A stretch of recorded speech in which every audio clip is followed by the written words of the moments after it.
The Discourses of Epictetus, as reported by Arrian, translated by William Abbott Oldfather, and narrated by Robin Homer. Greetings from Arrian to Lucius Gellius. I have not composed these words of Epictetus as one might be said to compose books of this kind, nor have I of my own act published them to the world. Indeed, I acknowledge that I have not composed them at all. But whatever I heard him say, I used to write down, word for word, as best I could, endeavouring to preserve it as a memorial for my own future use, of his way of thinking and the frankness of his speech. They are, accordingly, as you might expect, such remarks as one man might make off-hand to another, not such as he would compose for men to read in after time. This being their character, they have fallen, I know not how, without my will or knowledge, into the hands of men. Yet to me it is a matter of small concern if I shall be thought incapable of composing a work, and to Epictetus of no concern at all if anyone shall despise his words, seeing that, even when he uttered them, he was clearly aiming at nothing else but to incite the minds of his hearers to the best things. If now these words of his should produce that same effect, they would have, I think, just that success which the words of the philosophers ought to have. But if not, let those who read them be assured of this, that when Epictetus himself spoke them, the hearer could not help but feel exactly what Epictetus wanted him to feel. If, however, the words by themselves do not produce this effect, perhaps I am at fault. Or else, perhaps, it cannot well be otherwise. Farewell. Book 1. Chapter 1. Of the things which are under our control and not under our control. Among the arts and faculties, in general you will find none that is self-contemplative, and therefore none that is either self-approving or self-disapproving. How far does the art of grammar possess the power of contemplation? Only so far as to pass judgment upon what is written. How far the art of music? Only so far as to pass judgment upon the melody. Does either of them, then, contemplate itself? Not at all. But if you are writing to a friend and are at a loss as to what to write, the art of grammar will tell you. Yet whether or no you are to write to your friend at all, the art of grammar will not tell. The same holds true of the art of music with regard to melodies, but whether you are at this moment to sing and play on the lyre, or neither sing nor play, it will not tell. What art or faculty, then, will tell? That one which contemplates both itself and everything else. And what is this? The reasoning faculty. For this is the only one we have inherited which will take knowledge both of itself, what it is and what it is capable, and how valuable a gift it is to us, and likewise of all the other faculties. For what else is it that tells us gold is beautiful? For the gold itself does not tell us. Clearly it is the faculty which makes use of external impressions. What else judges with discernment the art of music, the art of grammar, the other arts and faculties, passing judgment upon their uses, and pointing out the seasonable occasions for their use? Nothing else does. As was fitting, therefore, the gods have put under our control only the most excellent faculty of all, and that which dominates the rest, namely the power to make correct use of external impressions, but all the others they have not put under our control. Was it indeed because they would not?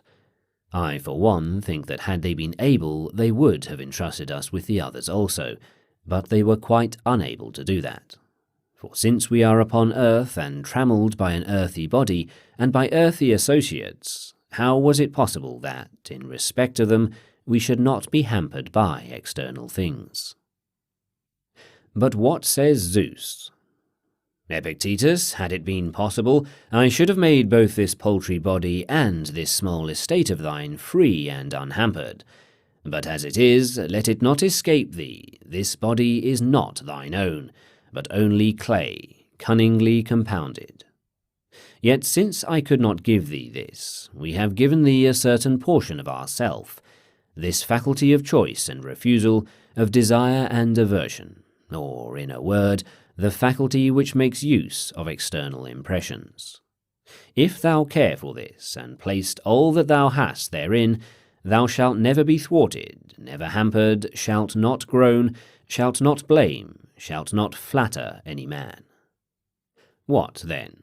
Are these things small in thy sight? Far be it from me. Art thou then content with them?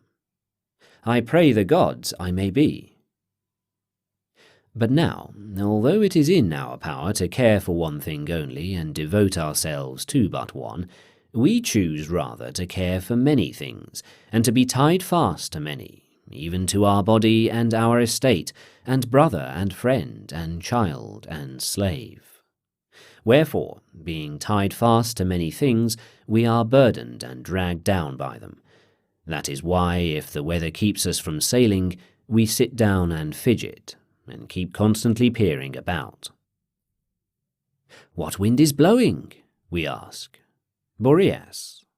What have we to do with it? When will Zephyrus blow?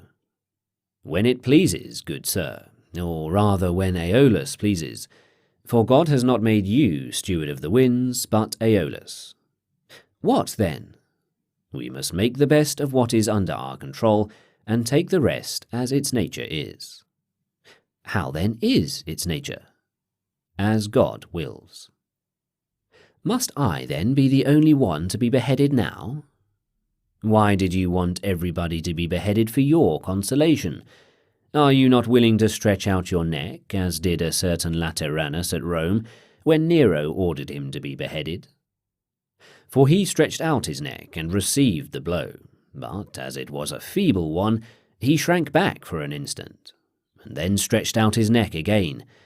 Yes, and before that, when Epaphroditus, a freedman of Nero, approached a certain man and asked about the ground of his offence, he answered, "If I wish anything, I will speak to your master." What aid, then, must we have ready at hand in such circumstances? Why, what else than the knowledge of what is mine and what is not mine, and what is permitted me and what is not permitted me? I must die. Must I then die groaning too? I must be fettered, and wailing too? I must go into exile. Does anyone then keep me from going with a smile, and cheerful and serene? Tell me your secrets. I say not a word, for this is under my control. But I will fetter you. What is that you say, man? Fetter me? My leg you will fetter, but my moral purpose not even Zeus himself has power to overcome. I will throw you into prison. My paltry body, rather. I will behead you. Well, when did I ever tell you that mine was the only neck that could not be severed? These are the lessons that philosophers ought to rehearse. These they ought to write down daily. In these they ought to exercise themselves. Thrasea used to say, "I would rather be killed today than banished tomorrow." What then did Rufus say to him? If you choose death as the heavier of two misfortunes, what folly of choice! But if as the lighter, who has given you the choice? Are you not willing to practice contentment with what has been given you? Wherefore, what was it that Agrippinus used to remark? I am not standing in my own way.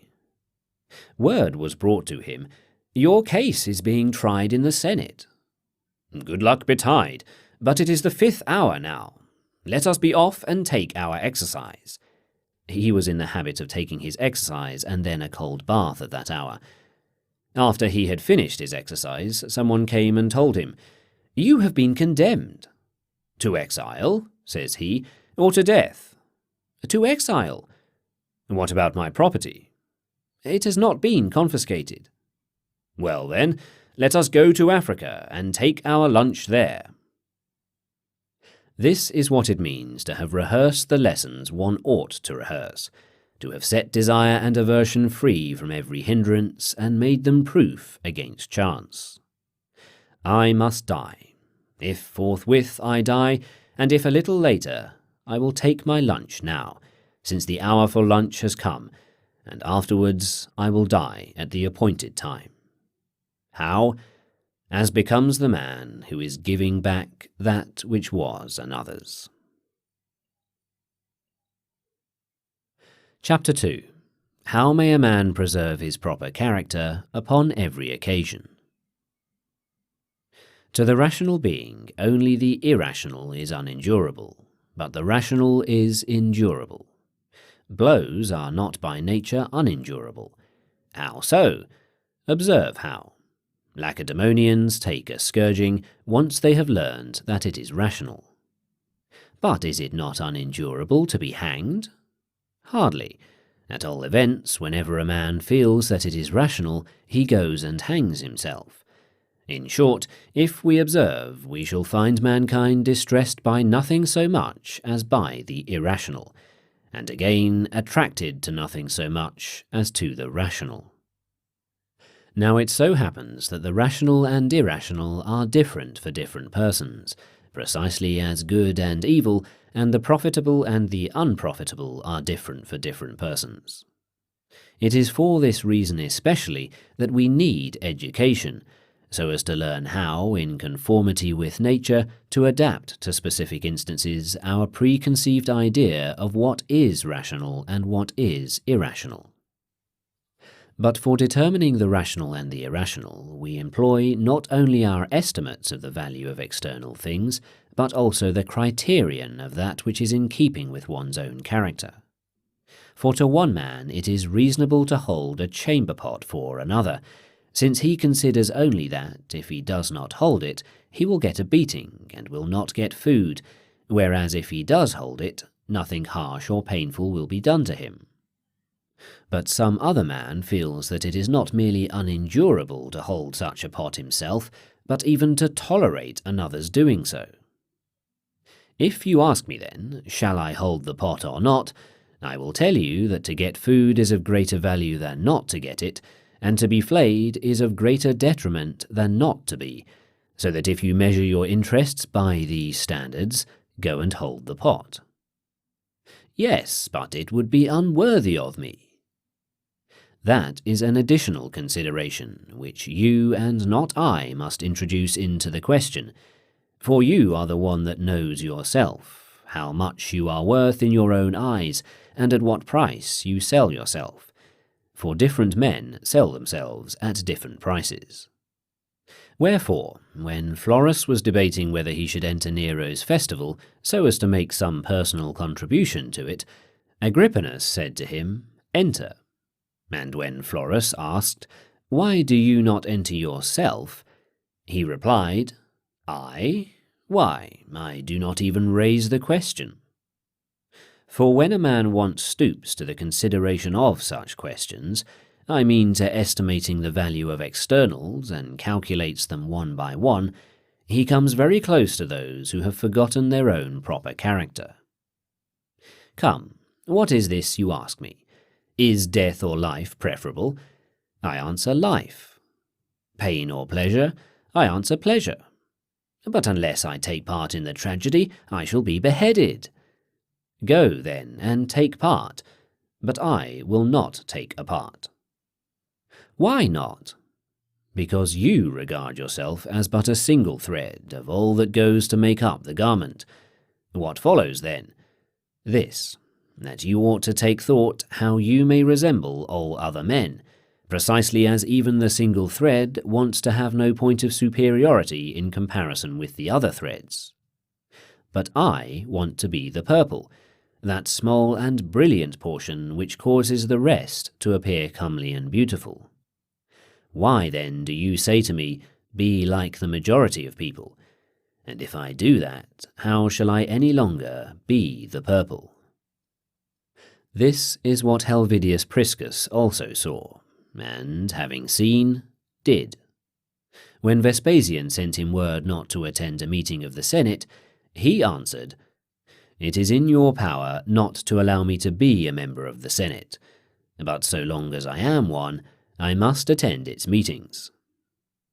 Very well, then, but when you attend, hold your peace. Do not ask for my opinion, and I will hold my peace. But I must ask for your opinion, and I must answer what seems to me right. But if you speak, I shall have you put to death.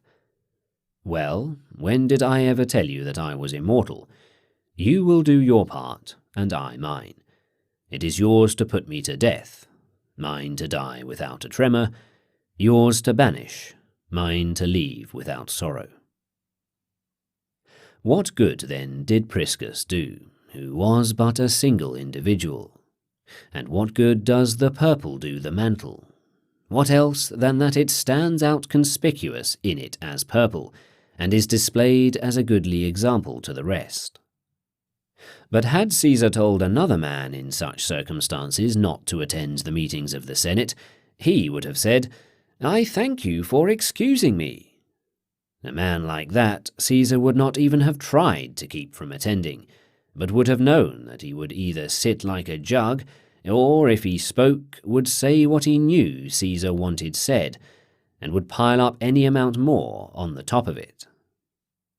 In like manner also a certain athlete acted, who was in danger of dying unless his private parts were amputated. His brother, and he was a philosopher, came to him and said, "Well, brother, what are you going to do? Are you going to cut off this member and step forth once more into the gymnasium?" He would not submit, but hardened his heart and died. And as someone asked, how did he do this, as an athlete or as a philosopher? As a man, replied Epictetus, and as a man who had been proclaimed at the Olympic Games and had striven in them, who had been at home in such places and had not merely been rubbed down with oil in Bato's wrestling school. But another would have had even his neck cut off if he could have lived without his neck. This is what we mean by regard for one's proper character, and such is its strength with those who in their deliberations habitually make it a personal contribution. Come then, Epictetus, shave off your beard. If I am a philosopher, I answer, I will not shave it off. But I will take off your neck. If that will do you any good, take it off. Someone inquired, how then shall each of us become aware of what is appropriate to his own proper character? How comes it, replied he, that when the lion charges, the bull alone is aware of his own prowess and rushes forward to defend the whole herd? Or is it clear that with the possession of the prowess comes immediately the consciousness of it also? And so, among us too, whoever has such prowess will not be unaware of it. Yet a bull does not become a bull all at once, any more than a man becomes noble, but a man must undergo a winter training. He must prepare himself, must not plunge recklessly into what is inappropriate for him. Only consider at what price you sell your freedom of will. If you must sell it, man, at least do not sell it cheap. But the great and preeminent deed perhaps befits others, Socrates and men of his stamp. Why then, pray, if we are endowed by nature for such greatness, do not all men, or many, become like him? What? Do all horses become swift, all dogs keen to follow the scent? What then? Because I have no natural gifts, shall I on that account give up my discipline? Far be it from me. Epictetus will not be better than Socrates, but if only I am not worse, that suffices me. For I shall not be a Milo either, and yet I do not neglect my body, nor a Croesus, and yet I do not neglect my property, nor, in a word, is there any other field in which we give up the appropriate discipline merely from despair of attaining the highest. Chapter 3. From the thesis that God is the Father of mankind, how may one proceed to the consequences? If a man could only subscribe heart and soul as he ought to this doctrine, that we are all primarily begotten of God, and that God is the Father of men as well as of gods, I think that he will entertain no ignoble or mean thought about himself. Yet, if Caesar adopts you, no one will be able to endure your conceit. But if you know that you are a son of Zeus, will you not be elated? As it is, however, we are not, but inasmuch as these two elements were commingled in our begetting, on the one hand the body, which we have in common with the brutes, and on the other reason and intelligence, which we have in common with the gods, some of us incline toward the former relationship, which is unblessed by fortune and is mortal, and only a few toward that which is divine and blessed. Since, then, it is inevitable that every man, whoever he be, should deal with each thing according to the opinion which he forms about it, these few, who think that by their birth they are called to fidelity, to self-respect, and to unerring judgment in the use of external impressions, cherish no mean or ignoble thoughts about themselves, whereas the multitude do quite the opposite. For what am I? A miserable paltry man, say they, and, lo, my wretched paltry flesh.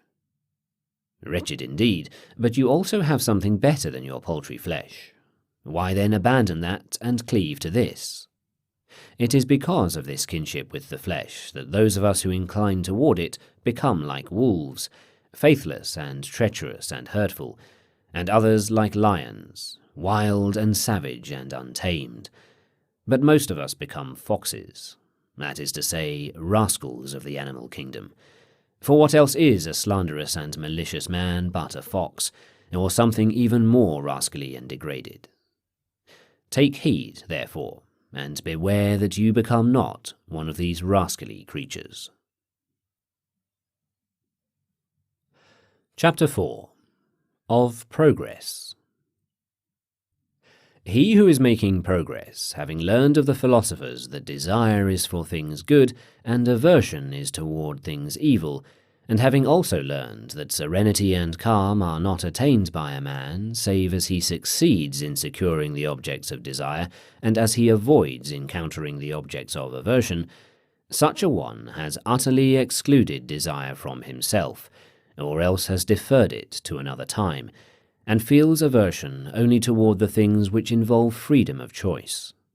For if he avoids anything that is not a matter of free choice, he knows that at some time he will encounter something in spite of his aversion to it, and will come to grief.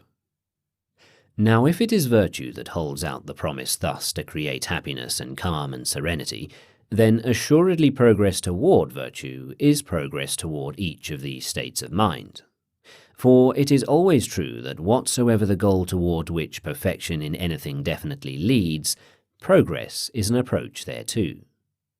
How comes it then that we acknowledge virtue to be a thing of this sort, and yet seek progress and make a display of it in other things? What is the work of virtue? Serenity. Who then is making progress? The man who has read many treatises of Chrysippus? What?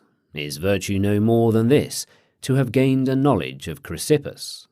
For if it is this, progress is confessedly nothing else than a knowledge of many of the works of Chrysippus. But now, while acknowledging that virtue produces one thing, we are declaring that the approach to virtue, which is progress, produces something else. So-and-so, says someone, is already able to read Chrysippus all by himself. It is a fine headway, by the gods, that you are making, man. Great progress, this. Why do you mock him? Why do you try to divert him from the consciousness of his own shortcomings? Are you not willing to show him the work of virtue, that he may learn where to look for his progress? Look for it there, wretch, where your work lies. And where is your work? In desire and aversion, that you may not miss what you desire and encounter what you would avoid. In choice and in refusal, that you may commit no fault therein. In giving and withholding assent of judgment, that you may not be deceived. But first come the first and most necessary points. Yet if you are in a state of fear and grief when you seek to be proof against encountering what you would avoid, how, pray, are you making progress? Do you yourself show me, therefore, your own progress in matters like the following. Suppose, for example, that in talking to an athlete I said, "Show me your shoulders," and then he answered, "Look at my jumping weights." Go to, you and your jumping weights. What I want to see is the effect of the jumping weights. Take the treatise upon choice, and see how I have mastered it. It is not that I am looking into you, slave, but how you act in your choices and refusals, your desires and aversions, how you go at things and apply yourself to them and prepare yourself, whether you are acting in harmony with nature therein or out of harmony with it. For if you are acting in harmony, show me that, and I will tell you that you are making progress. But if out of harmony, begone, and do not confine yourself to expounding your books, but go and write some of the same kind yourself. And what will you gain thereby? Do you not know that the whole book costs only 5 denarii? Is the expounder of it, then, think you, worth more than 5 denarii? And so never look for your work in one place and your progress in another. Where, then, is progress? If any man among you, withdrawing from external things, has turned his attention to the question of his own moral purpose, cultivating and perfecting it so as to make it finally harmonious with nature, elevated, free, unhindered, untrammelled, faithful and honourable, and if he has learned that he who craves or shuns the things that are not under his control can be neither faithful nor free, but must himself of necessity be changed and tossed to and fro with them, and must end by subordinating himself to others, those, namely, who are able to procure or prevent these things that he craves or shuns. And if, finally, when he rises in the morning, he proceeds to keep and observe all this that he has learned, if he bathes as a faithful man, eats as a self-respecting man, similarly, whatever the subject matter may be with which he has to deal, putting into practice his guiding principles as the runner does when he applies the principles of running, and the voice trainer when he applies the principles of voice training, this is the man who in all truth is making progress, and the man who has not travelled at random is this one. But if he has striven merely to attain the state which he finds in his books, and works only at that, and has made that the goal of his travels, I bid him go home at once, and not neglect his concerns there, since the goal to which he has travelled is nothing. But not so that other goal, to study how a man may rid his life of sorrows and lamentations, and of such cries as, "Woe is me," and "Wretch that I am," and of misfortune and failure, and to learn the meaning of death, exile, prison, hemlock, that he may be able to say in prison, "Dear Crito, if so it pleases the gods, so be it," rather than, "Alas, poor me, an old man, is it for this that I have kept my grey hairs?" Who says such things? Do you think that I will name you some man held in small esteem and of low degree?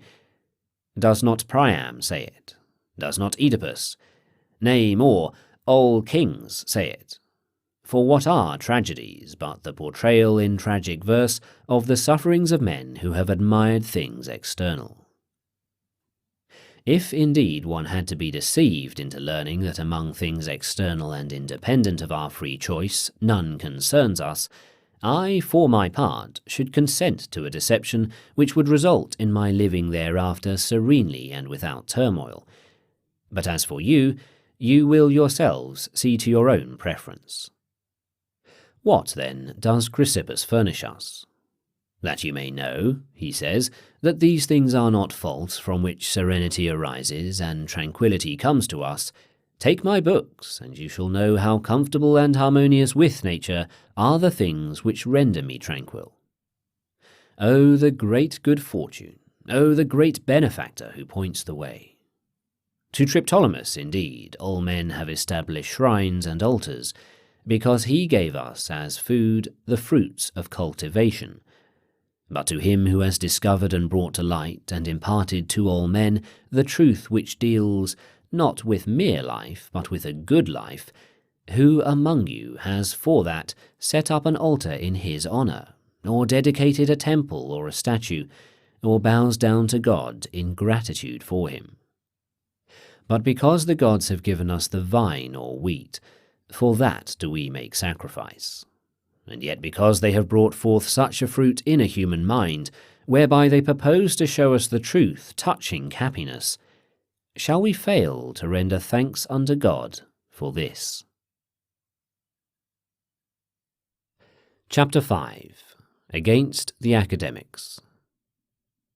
If a man, says Epictetus, resists truths that are all too evident, in opposing him it is not easy to find an argument by which one may cause him to change his opinion. The reason for this is neither the man's ability nor the teacher's weakness. Nay, when a man who has been trapped in an argument hardens to stone, how shall one any longer deal with him by argument? Now there are two kinds of petrifaction. One is the petrifaction of the intellect, the other of the sense of shame, when a man stands in array, prepared neither to assent to manifest truths, nor to leave the fighting line. Most of us dread the deadening of the body, and would resort to all means so as to avoid falling into such a state. But about the deadening of the soul, we care not at all. Indeed, by Zeus, even in the case of the soul itself, if a man be in such a state that he cannot follow an argument step by step, or even understand one, we regard him too as being in a bad way. But if a man's sense of shame and self-respect be deadened, this we go so far as to call strength of character. Do your senses tell you that you are awake? No, he answers, any more than they do when in dreams I have the impression that I am awake. Is there, then, no difference between these two impressions? None. Can I argue with this man any longer? And what cautery or lancet shall I apply to him to make him realize that he is deadened? He does realize it, but pretends that he does not. He is even worse than a corpse. One man does not notice the contradiction. He is in a bad way. Another man notices it indeed, but is not moved and does not improve. He is in a still worse state. His self-respect and sense of shame have been lopped off, and his reasoning faculty has been, I will not say cut away, but brutalized. Am I to call this strength of character? Far from it, unless I am so to describe the strength that lewd fellows have, which enables them to say and do in public anything that comes into their heads. Chapter 6. Of Providence. From everything that happens in the universe, it is easy for a man to find occasion to praise Providence, if he has within himself these two qualities: the faculty of taking a comprehensive view of what has happened in each individual instance, and the sense of gratitude. Otherwise, one man will not see the usefulness of what has happened, and another, even if he does see it, will not be grateful therefor. If God had made colours, but had not made the faculty of seeing them, of what good had it been? None at all. But conversely, if he had made the faculty, but in making objects had made them incapable of falling under the faculty of vision, in that case also, of what good had it been? None at all. What then, if he had even made both of these, but had not made light? Even thus it would have been of no use. Who is it then that has fitted this to that, and that to this? And who is it that has fitted the sword to the scabbard, and the scabbard to the sword? No one. Assuredly, from the very structure of all made objects, we are accustomed to prove that the work is certainly the product of some artificer, and has not been constructed at random. Does, then, every such work reveal its artificer, but do visible objects and vision and light not reveal him? And the male and the female, and the passion of each for intercourse with the other, and the faculty which makes use of the organs which have been constructed for this purpose, do these things not reveal their artificer either? Well, admit it for these things, but the marvellous constitution of the intellect, whereby, when we meet with sensible objects, we do not merely have their forms impressed upon us, but also make a selection from among them, and subtract and add, and make these various combinations by using them. Yes, and by Zeus, pass from some things to certain others which are in a manner related to them. Is not even all this sufficient to stir our friends and induce them not to leave the artificer out of account? Else let them explain to us what it is that produces each of these results, or how it is possible that objects so wonderful and so workmanlike should come into being at random and spontaneously. What, then? Is it in the case of man alone that these things occur? You will indeed find many things in man only, things of which the rational animal had a peculiar need, but you will also find many possessed by us in common with the irrational animals. Do they also, then, understand what happens? No, for use is one thing and understanding another. God had need of the animals in that they make use of external impressions, and of us in that we understand the use of external impressions. And so for them it is sufficient to eat and drink and rest and procreate, and whatever else of the things within their own province the animals severally do, while for us, to whom he has made the additional gift of the faculty of understanding, these things are no longer sufficient, but unless we act appropriately and methodically and in conformity each with his own nature and constitution, we shall no longer achieve our own ends. For of beings whose constitutions are different, the works and the ends are likewise different. So for the being whose constitution is adapted to use only, mere use is sufficient. But where a being has also the faculty of understanding the use, unless the principle of propriety be added, he will never attain his end. What then? Each of the animals God constitutes, one to be eaten, another to serve in farming, another to produce cheese, and yet another for some other similar use. To perform these functions, what need have they to understand external impressions and to be able to differentiate between them? But God has brought man into the world to be a spectator of himself and of his works, and not merely a spectator, but also an interpreter. Wherefore, it is shameful for man to begin and end just where the irrational animals do. He should rather begin where they do, but end where nature has ended in dealing with us. Now, she did not end until she reached contemplation and understanding, and a manner of life harmonious with nature. Take heed, therefore, lest you die without ever having been spectators of these things. But you travel to Olympia to behold the work of Phidias, and each of you regards it as a misfortune to die without seeing such sights. Yet, when there is no need to travel at all, but where Zeus is already, and is present in his works, will you not yearn to behold these works, and know them? Will you decline, therefore, to perceive either who you are, or for what you have been born, or for what that purpose is for which you have received sight? But some unpleasant and hard things happen in life, and do they not happen at Olympia? Do you not swelter? Are you not cramped and crowded? Do you not bathe with discomfort? Are you not drenched whenever it rains? Do you not have your fill of tumult and shouting and other annoyances?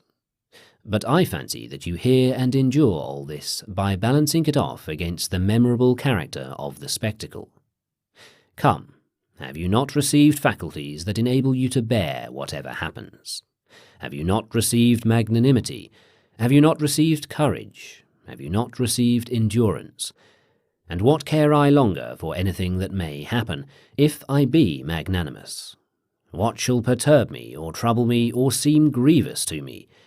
Shall I fail to use my faculty to that end for which I have received it, but grieve and lament over events that occur? Yes, but my nose is running. What have you hands for then, slave? Is it not that you may wipe your nose? Is it reasonable then that there should be running noses in the world? and how much better it would be for you to wipe your nose than to find fault. Or what do you think Heracles would have amounted to, if there had not been a lion like the one which he encountered, and a hydra, and a stag, and a boar, and wicked and brutal men, whom he made it his business to drive out and clear away? And what would he have been doing had nothing of the sort existed? Is it not clear that he would have rolled himself up in a blanket and slept? In the first place, then, he would never have become Heracles by slumbering away his whole life in such luxury and ease. But even if he had, of what good would he have been?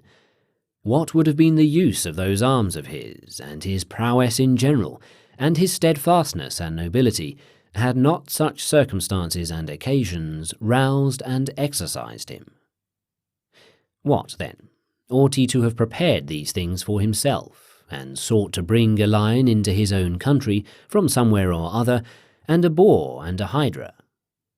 This would have been folly and madness, but since they did exist and were found in the world, they were serviceable as a means of revealing and exercising our Heracles.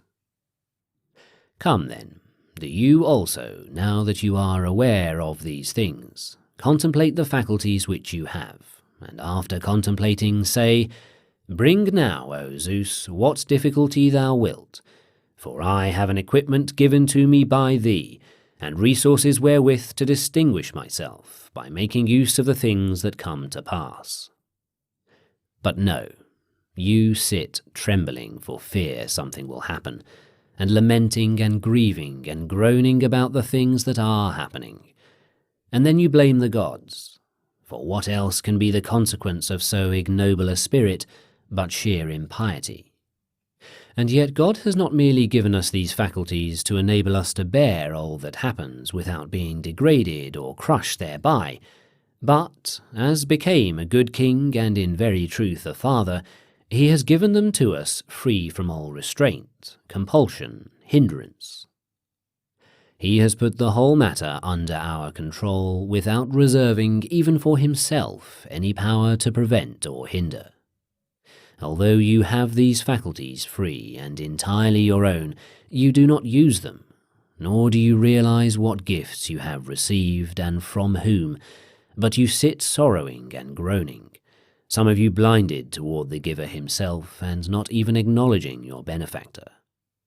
And others, such is their ignoble spirit, turning aside to fault-finding and complaints against God. And yet, though I can show you that you have resources and endowment for magnanimity and courage, do you, pray, show me what resources you have to justify fault-finding and complaining. Chapter 7. Of the use of equivocal premises, hypothetical arguments, and the like. Most men are unaware that the handling of arguments which involve equivocal and hypothetical premises, and further of those which derive syllogisms by the process of interrogation, and in general the handling of all such arguments, has a bearing upon the duties of life. For our aim in every matter of inquiry is to learn how the good and excellent man may find the appropriate course through it, and the appropriate way of conducting himself in it. Let them say, then, either that the good man will not enter the contest of question and answer, or that, once he has entered, he will be at no pains to avoid conducting himself carelessly and at haphazard in question and answer, or else, if they accept neither of these alternatives, they must admit that some investigation should be made of those topics with which question and answer are principally concerned. For what is the professed object of reasoning? To state the true, to eliminate the false, to suspend judgment in doubtful cases. Is it enough, then, to learn this alone? It is enough, says one. Is it then also enough for the man who wants to make no mistake in the use of money to be told the reason why you accept genuine drachmas and reject the counterfeit? It is not enough. What then must be added to this? Why, what else but the faculty that tests the genuine drachmas and the counterfeit and distinguishes between them? Wherefore, in reasoning also, the spoken word is not enough, is it? On the contrary, Is it not necessary to develop the power of testing the true and the false and the uncertain, and of distinguishing between them? It is necessary. What else besides this is proposed in reasoning? Pray accept the consequences of what you have properly granted. Come, is it enough then in this case also merely to know that this particular thing is true? It is not enough, but one must learn in what way a thing follows as a consequence upon certain other things, and how sometimes one thing follows upon one, and at other times upon several conjointly. Is it not, then, necessary that a man should also acquire this power, if he is to acquit himself intelligently in argument, and is himself not only to prove each point when he tries to prove it, but also to follow the argument of those who are conducting a proof, and is not to be misled by men who quibble as though they were proving something? There has consequently arisen among us, and shown itself to be necessary, a science which deals with inferential arguments and with logical figures, and trains men therein.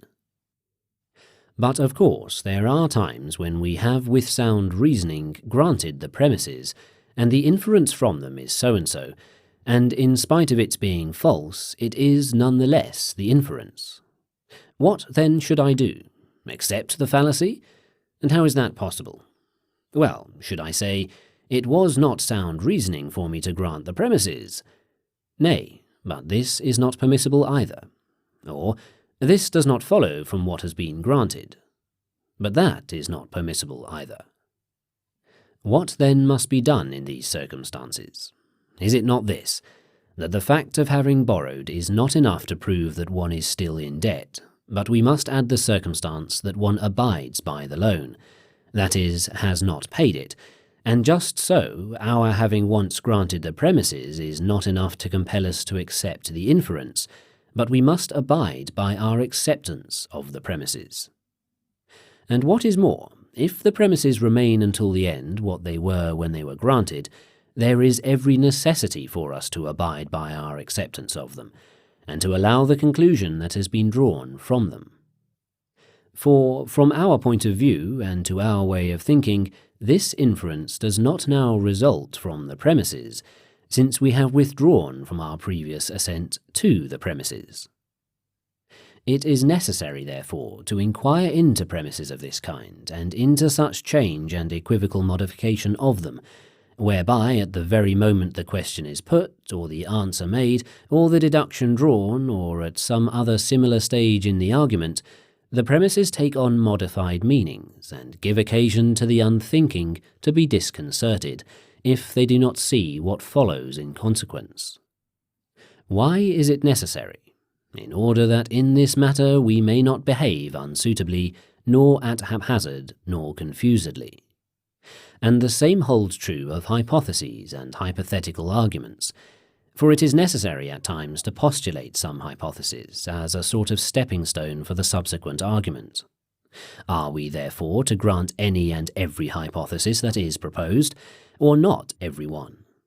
And if not every one, what one?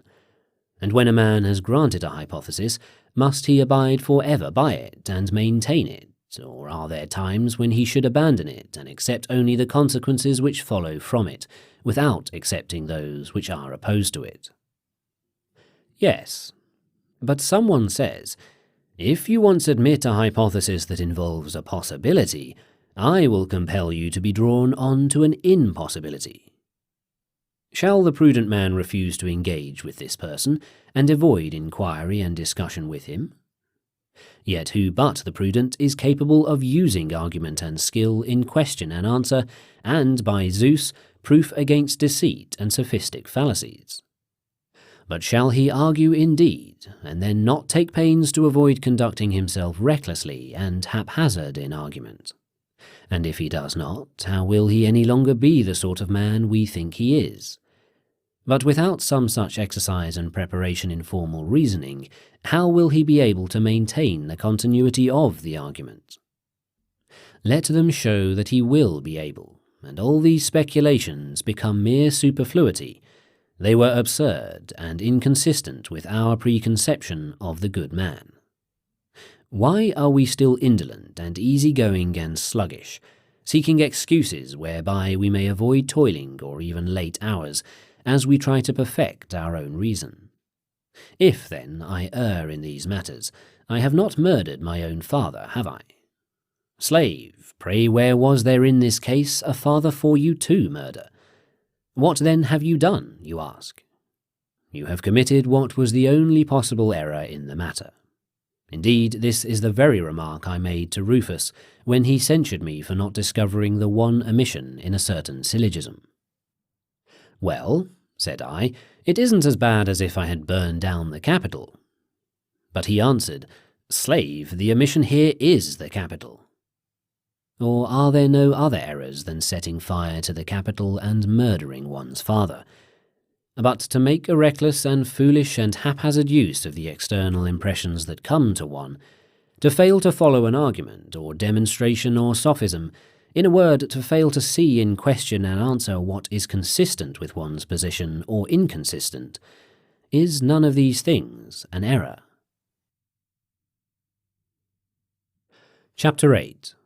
That the reasoning faculties in the case of the uneducated are not free from error. In as many ways as it is possible to vary the meaning of equivalent terms, in so many ways may a man also vary the forms of his controversial arguments and of his enthymemes in reasoning. Take this syllogism, for instance. If you have borrowed and have not repaid, you owe me the money. Now you have not borrowed and have not repaid, therefore you do not owe me the money. And no man is better fitted to employ such variations skilfully than the philosopher, for if, indeed, the enthymeme is an incomplete syllogism, it is clear that he who has been exercised in the perfect syllogism would be no less competent to deal with the imperfect also. Why, then, do we neglect to exercise ourselves and one another in this way? Because even now, without receiving exercise in these matters, or even being, by me at least, diverted from the study of morality, we nevertheless make no progress toward the beautiful and the good. What, therefore, must we expect if we should take on this occupation also?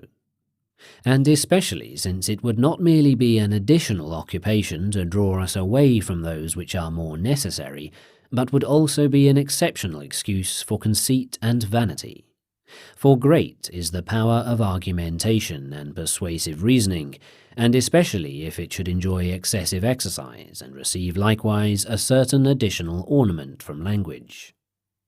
The reason is that, in general, every faculty which is acquired by the uneducated and the weak is dangerous for them, as being apt to make them conceited and puffed up over it.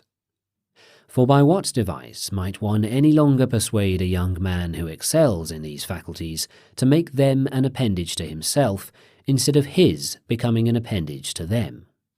Does he not trample all these reasons under foot, and strut about in our presence, all conceited and puffed up, much less submitting if any one by way of reproof reminds him of what he lacks and wherein he has gone astray? What, then? Was not Plato a philosopher? Yes, and was not Hippocrates a physician? But you see how eloquently Hippocrates expresses himself. Does Hippocrates, then, express himself so eloquently by virtue of his being a physician? Why, then, do you confuse things that for no particular reason have been combined in the same man? Now, if Plato was handsome and strong, ought I to sit down and strive to become handsome or become strong, on the assumption that this is necessary for philosophy, because a certain philosopher was at the same time both handsome and a philosopher? Are you not willing to observe and distinguish just what this is by virtue of which men become philosophers, and what qualities pertain to them for no particular reason? Come now, if I were a philosopher, ought you to become lame like me? What, then? Am I depriving you of these faculties? Far be it from me, no more than I am depriving you of the faculty of sight. Yet, if you inquire of me what is man's good, I can give you no other answer than that it is a kind of moral purpose. Chapter 9. How, from the thesis that we are akin to God, may a man proceed to the consequences? If what is said by the philosophers regarding the kinship of God and men be true, what other course remains for men but that which Socrates took when asked to what country he belonged?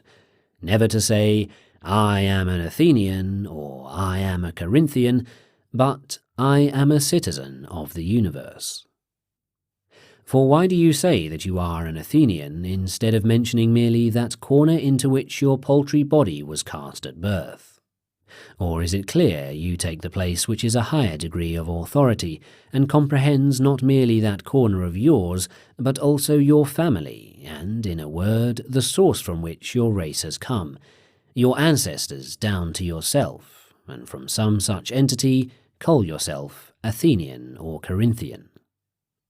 Well, then, anyone who has attentively studied the administration of the universe, and has learned that the greatest and most authoritative and most comprehensive of all governments is this one, which is composed of men and God, and that from him have descended the seeds of being, not merely to my father or my grandfather, but to all things that are begotten and that grow upon earth, and chiefly to rational beings, seeing that by nature it is theirs alone to have communion in the society of God, being intertwined with him through the reason. Why should not such a man call himself a citizen of the universe? Why should he not call himself a son of God? And why shall he fear anything that happens among men? What? Shall kinship with Caesar, or any other of them that have great power at Rome, be sufficient to enable men to live securely, proof against contempt, and in fear of nothing whatsoever, but to have God as our Maker and Father and Guardian? Shall this not suffice to deliver us from griefs and fears? And wherewithal shall I be fed, asks one, if I have nothing? And how of slaves, how of runaways, on what do they rely when they leave their masters? On their lands, their slaves, and their vessels of silver? No, on nothing but themselves, and nevertheless food does not fail them. And shall it be necessary for our philosopher, forsooth, when he goes abroad, to depend upon others for his assurance and his refreshment, instead of taking care of himself, and to be more vile and craven than the irrational animals, every one of which is sufficient to himself, and lacks neither its own proper food, nor that way of life which is appropriate to it, and in harmony with nature? As for me, I think that the elder man ought not to be sitting here devising how to keep you from thinking too meanly of yourselves, or from taking in your debates a mean or ignoble position regarding yourselves. He should rather be striving to prevent there being among you any young men of such a sort that, when once they have realized their kinship to the gods, and that we have these fetters as it were fastened upon us, the body and its possessions, and whatever things on their account are necessary to us for their management of life, and our tarrying therein, they may desire to throw aside all these things as burdensome and vexatious and unprofitable, and depart to their kindred. And this is the struggle in which your teacher and trainer, if he really amounted to anything, ought to be engaged. You, for your part, would come to him, saying, "Epictetus, we can no longer endure to be imprisoned with this paltry body, giving it food and drink, and resting and cleansing it, and, to crown it all, being on its account brought into contact with these people and those. Are not these things indifferent, indeed nothing, to us? And is not death no evil? And are we not in a manner akin to God, and have we not come from him? Suffer us to go back whence we came. Suffer us to be freed at last from these fetters that are fastened to us and weigh us down. Here are despoilers and thieves and courts of law, and those who are called tyrants. They think they have some power over us because of the paltry body and its possessions. Suffer us to show them that they have power over no one. And thereupon it were my part to say, Men, wait upon God. When he shall give the signal and set you free from this service, then shall you depart to him. But for the present endure to abide in this place, where he has stationed you. Short indeed is the time of your abiding here, and easy to bear for men of your convictions. For what tyrant or what thief are any longer formidable to those who have thus set at naught the body and its possessions? Stay, nor be so unrational as to depart. Some such instruction should be given by the teacher to the youth of good natural parts. But what happens now? A corpse is your teacher, and corpses are you. As soon as you have fed your fill today, you sit lamenting about the morrow, wherewithal you shall be fed. Slave, if you get it, you will have it. If you do not get it, you will depart. The door stands open. Why grieve? Where is there yet room for tears? What occasion longer for flattery? Why shall one man envy another? Why shall he admire those who have great possessions, or those who are stationed in places of power, especially if they be both strong and prone to anger? For what will they do to us? As for what they have power to do, we shall pay no heed thereto, and for the things we care about, over them they have no power. Who, then, will ever again be ruler over the man who is thus disposed? How did Socrates feel with regard to these matters? Why, how else than as that man ought to feel who has been convinced that he is akin to the gods? If you tell me now, says he, we will acquit you on these conditions, namely that you will no longer engage in these discussions which you have conducted hitherto, nor trouble either the young or the old among us, I will answer, you make yourselves ridiculous by thinking that, if your general had stationed me at any post, I ought to hold and maintain it, and choose rather to die 10,000 times than to desert it. But if God has stationed us in some place and in some manner of life, we ought to desert that. This is what it means for a man to be, in very truth, a kinsman of the gods. We, however, think of ourselves as though we were mere bellies, entrails, and genitals, just because we have fear, because we have appetite, and we flatter those who have power to help us in these matters, and these same men we fear. A certain man asked me to write to Rome on his behalf. Now he had met with what most men account misfortune. Though he had formerly been eminent and wealthy, he had afterwards lost everything and was living here. And I wrote in humble terms on his behalf. But when he had read the letter, he handed it back to me and said, I wanted your help, not your pity. My plight is not an evil one. So likewise Rufus was wont to say, to test me, your master is going to do such and such a thing to you. And when I would say in answer, 'Tis but the lot of man, he would reply, What, then, am I to go on and petition him when I can get the same result from you? For in fact it is foolish and superfluous to try to obtain from another that which one can get from oneself. Since, therefore, I am able to get greatness of soul and nobility of character from myself, am I to get a farm and money or some office from you? Far from it. I will not be so unaware of what I myself possess. But when a man is cowardly and abject, what else can one possibly do but write letters on his behalf, as we do on behalf of a corpse? Please to grant us the carcass of so-and-so and a pint of poultry blood. For really, such a person is but a carcass and a pint of poultry blood, and nothing more. But if he were anything more, he would perceive that one man is not unfortunate because of another. Chapter 10. To those who have set their hearts on preferment at Rome.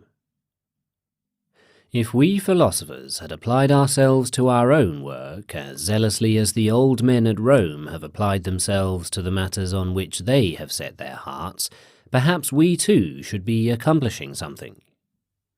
I know a man older than myself who is now in charge of the grain supply at Rome. When he passed this place on his way back from exile, I recall what a tale he told as he inveighed against his former life, and announced for the future that, when he had returned to Rome, he would devote himself solely to spending the remainder of his life in peace and quiet. "For how little is yet left to me," he said. And I told him, "You will not do it, but when once you have caught no more than a whiff of Rome, you will forget all this." And if also admission to court should be granted, I added that he would rejoice, thank God, and push his way in. "If you find me, Epictetus," said he, "putting so much as one foot inside the court, think of me what you will." Well now, what did he do? Before he reached Rome, letters from Caesar met him, and as soon as he received them, he forgot all those resolutions of his, and ever since he has been piling up one property after another. I wish I could stand by his side now and remind him of the words that he uttered as he passed by here, and remark, "How much more clever a prophet I am than you." What then? Do I say that man is an animal made for inactivity? Far be it from me, but how can you say that we philosophers are not active in affairs? For example, to take myself first, as soon as day breaks, I call to mind briefly what author I must read over. Then forthwith I say to myself, and yet what difference does it really make to me how so-and-so reads? The first thing is that I get my sleep. Even so, in what are the occupations of those other men comparable to ours? If you observe what they do, you will see. For what else do they do but all day long cast up accounts, dispute, consult about a bit of grain, a bit of land, or similar matters of profit? Is it, then, much the same thing to receive a little petition from someone and read, "I beseech you to allow me to export a small quantity of grain," and this one, "I beseech you to learn from Chrysippus what is the administration of the universe, and what place therein the rational animal has, and consider also who you are, and what is the nature of your good and evil"? Is this like that? And does it demand the like kind of study? And is it in the same way shameful to neglect the one and the other? What, then? Is it we philosophers alone who take things easily and rouse? No, it is you young men far sooner. For, look you, we old men, when we see young men playing, are eager to join in the play ourselves, and much more, if I saw them wide awake and eager to share in our studies, should I be eager to join myself in their serious pursuits. Chapter 11. Of Family Affection. When an official came to see him, Epictetus, after making some special inquiries about other matters, asked him if he had children and a wife, and when the other replied that he had, Epictetus asked the further question, "What, then, is your experience with marriage?" "Wretched," he said, to which Epictetus said, "How so? For men do not marry and beget children just for this surely, to be wretched, but rather to be happy." "And yet, as for me," the other replied, "I feel so wretched about the little children that recently, when my little daughter was sick and was thought to be in danger, I could not bear even to stay by her sickbed, but I up and ran away, until someone brought me word that she was well again." What, then? Do you feel you were acting right in doing this? "I was acting naturally," he said. "But really you must first convince me of this, that you were acting naturally," said he, "and then I will convince you that whatever is done in accordance with nature is rightly done." "This is the way," said the man, "all, or at least most of us fathers feel." "And I do not contradict you either," answered Epictetus, "and say that it is not done, but the point at issue between us is the other, whether it is rightly done. For by your style of reasoning we should have to say of tumours also that they are produced for the good of the body, just because they occur, and in brief, that to err is in accordance with nature, just because practically all of us, or at least most of us, do err. Do you show me, therefore, how your conduct is in accordance with nature?" I cannot, said the man, but do you rather show me how it is not in accordance with nature and not rightly done? And Epictetus said, Well, if you were inquiring about white and black objects, what sort of criterion should we summon in order to distinguish between them? The sight, said the man. And if about hot and cold, and hard and soft objects, what criterion? The touch. Very well then, since we are disputing about things which are in accordance with nature, and things which are rightly or not rightly done, what criterion would you have us take? I do not know, he said. And yet, though it is perhaps no great harm for one not to know the criterion of colours and odours, and so too of flavours, still do you think that it is a slight harm for a man to be ignorant of the criterion of good and evil things, and of those in accordance with nature and those contrary to nature? On the contrary, it is the very greatest harm. Come, tell me, are all the things that certain persons regard as good and fitting rightly so regarded? And is it possible at this present time that all the opinions which Jews and Syrians and Egyptians and Romans hold on the subject of food are rightly held? How can it be possible? But, I fancy, it is absolutely necessary, if the views of the Egyptians are right, that those of the others are not right. If those of the Jews are well-founded, that those of the others are not. Yes, certainly. Now, where there is ignorance, there is also lack of knowledge, and the lack of instruction in matters which are indispensable. He agreed. You, then, said he, now that you perceive this, will henceforth study no other. Having learned the criterion of what is in accordance with nature, you shall apply that criterion and thus determine each special case. But for the present, I can give you the following assistance toward the attainment of what you desire. Does family affection seem to you to be in accordance with nature and good? Of course. What then? Is it possible that, while family affection is in accordance with nature and good, that which is reasonable is not good? By no means. That which is reasonable is not, therefore, incompatible with family affection. It is not, I think. Otherwise, when two things are incompatible and one of them is in accordance with nature, the other must be contrary to nature, must it not? Even so, said he. Whatever, therefore, we find to be at the same time both affectionate and reasonable, this we confidently assert to be both right and good? Granted, said he. What then? I suppose you will not deny that going away and leaving one's child when it is sick is at least not reasonable, but we have yet to consider whether it is affectionate. Yes, let us consider that. Were you, then, since you were affectionately disposed to your child, doing right when you ran away and left her? And has the mother no affection for her child?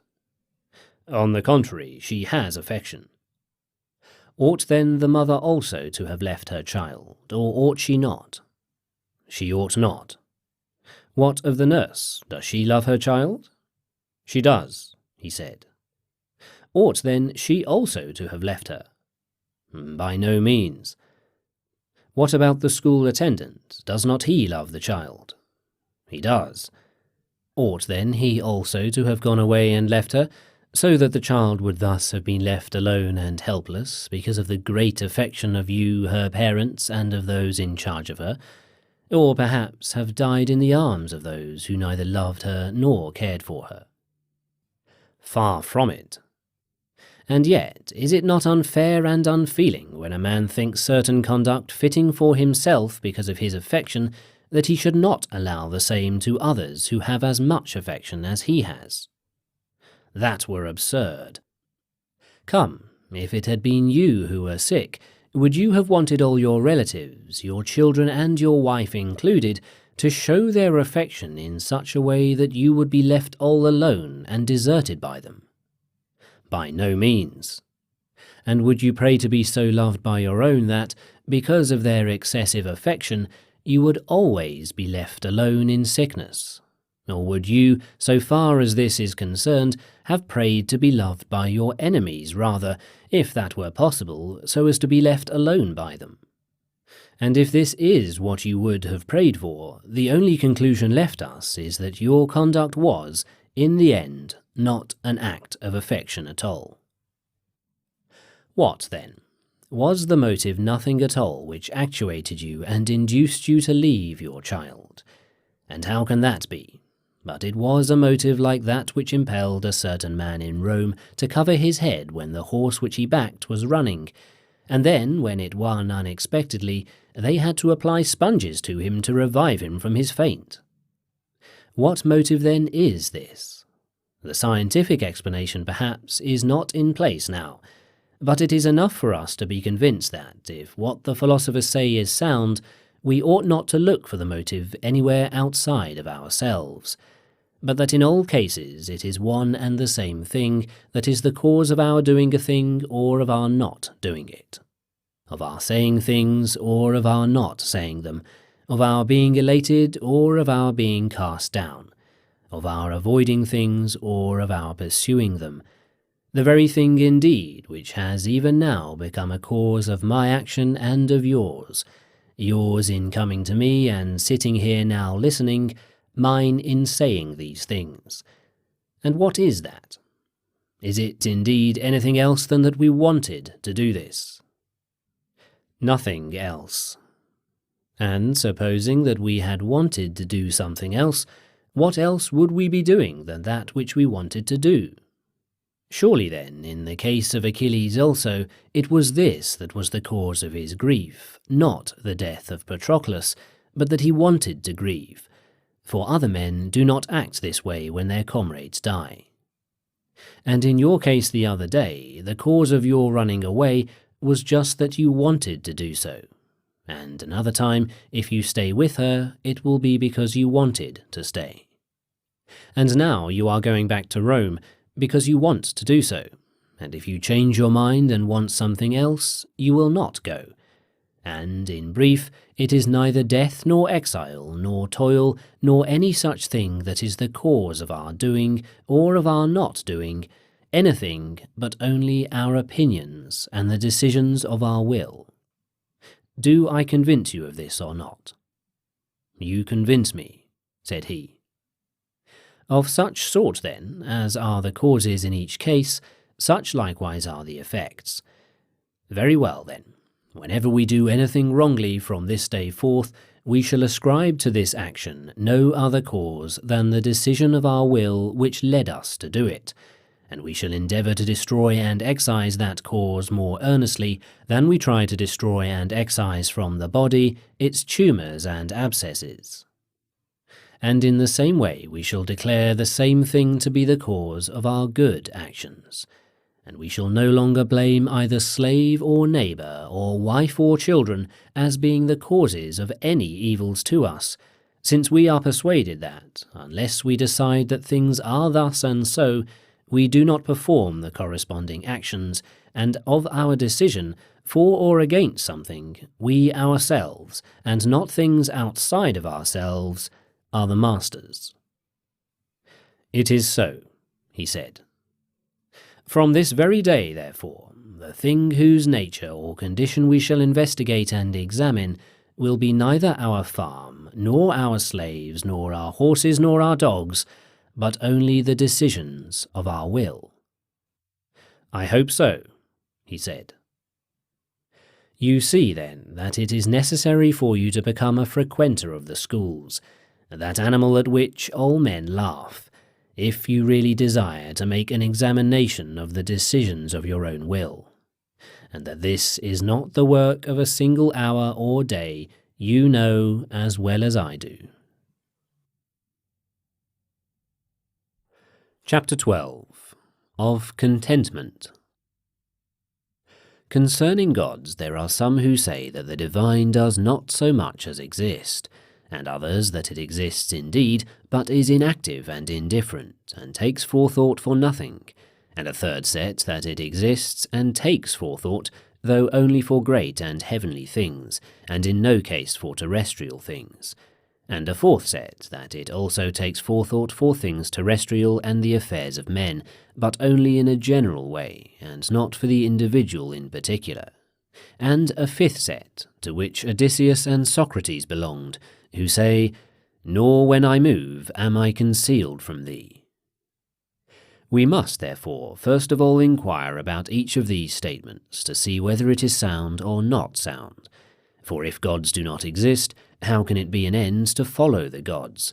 And if they exist indeed, but care for nothing, how even thus will that conclusion be sound? But if indeed they both exist and exercise care, yet there is no communication from them to men, yes, and by Zeus to me personally, how even in this case can our conclusion still be sound? The good and excellent man must, therefore, inquire into all these things before he subordinates his own will to him who administers the universe, precisely as good citizens submit to the law of the state.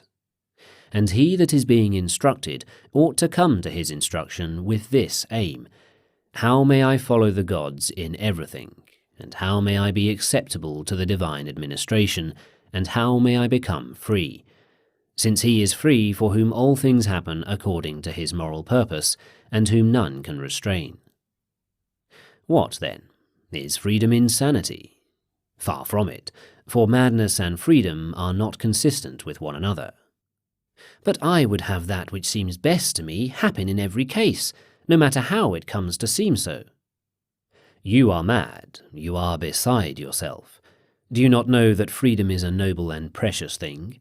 But for me to desire at haphazard that those things should happen which have at haphazard seemed best to me, is dangerously near being not merely not noble, but even in the highest degree shameful. For how do we act in writing? Do I desire to write the name Dio as I choose?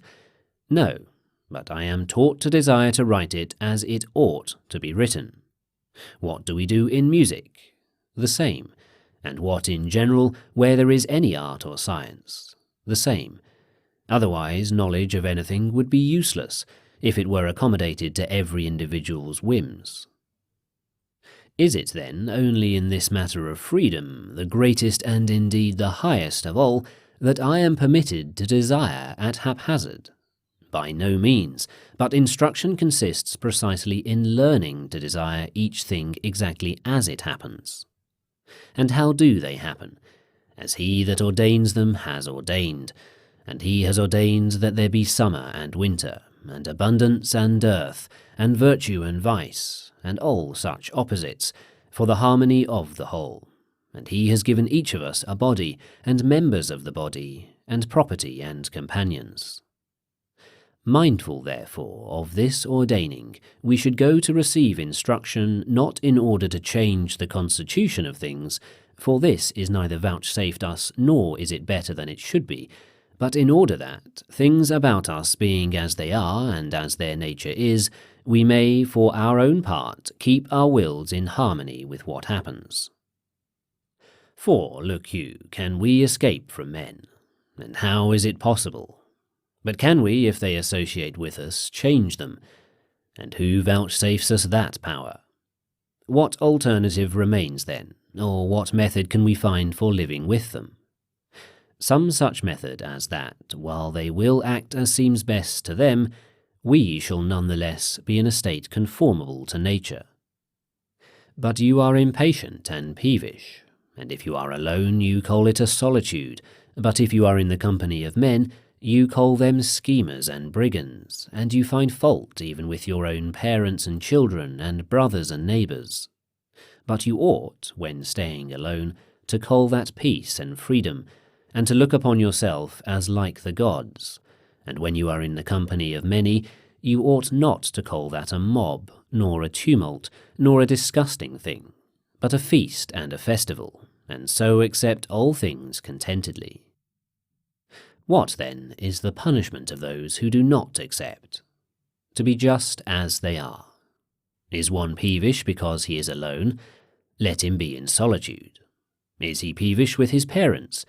Let him be an evil son and grieve. Is he peevish with his children? Let him be a bad father. Throw him into prison. What sort of prison? Where he is now, for he is there against his will, and where a man is against his will, that for him is a prison, just as Socrates was not in prison, for he was there willingly. Alas, that I should be lame in my leg! Slave, do you then, because of one paltry leg, blame the universe? Will you not make a free gift of it to the whole? Will you not relinquish it? Will you not gladly yield it to the giver? And will you be angry and peevish at the ordinances of Zeus, which he defined and ordained, together with the fates who spun in his presence the thread of your begetting? Do you not know how small a part you are compared with the whole? That is, as to the body, for as to the reason you are not inferior to the gods, nor less than they. For the greatness of the reason is not determined by length nor by height, but by the decisions of its will. Will you not, therefore, set what is for you the good in that wherein you are equal to the gods? Wretched man that I am, such a father and such a mother as I have!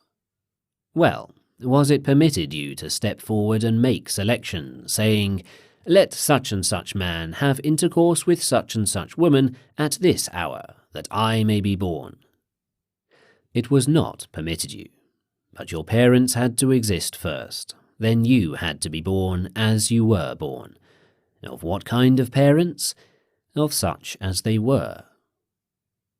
What, then? Since they are such, is no remedy given you? Again, supposing that you were ignorant of the purpose for which you possess the faculty of vision, you would be unfortunate and wretched if you closed your eyes when men brought some colour before them.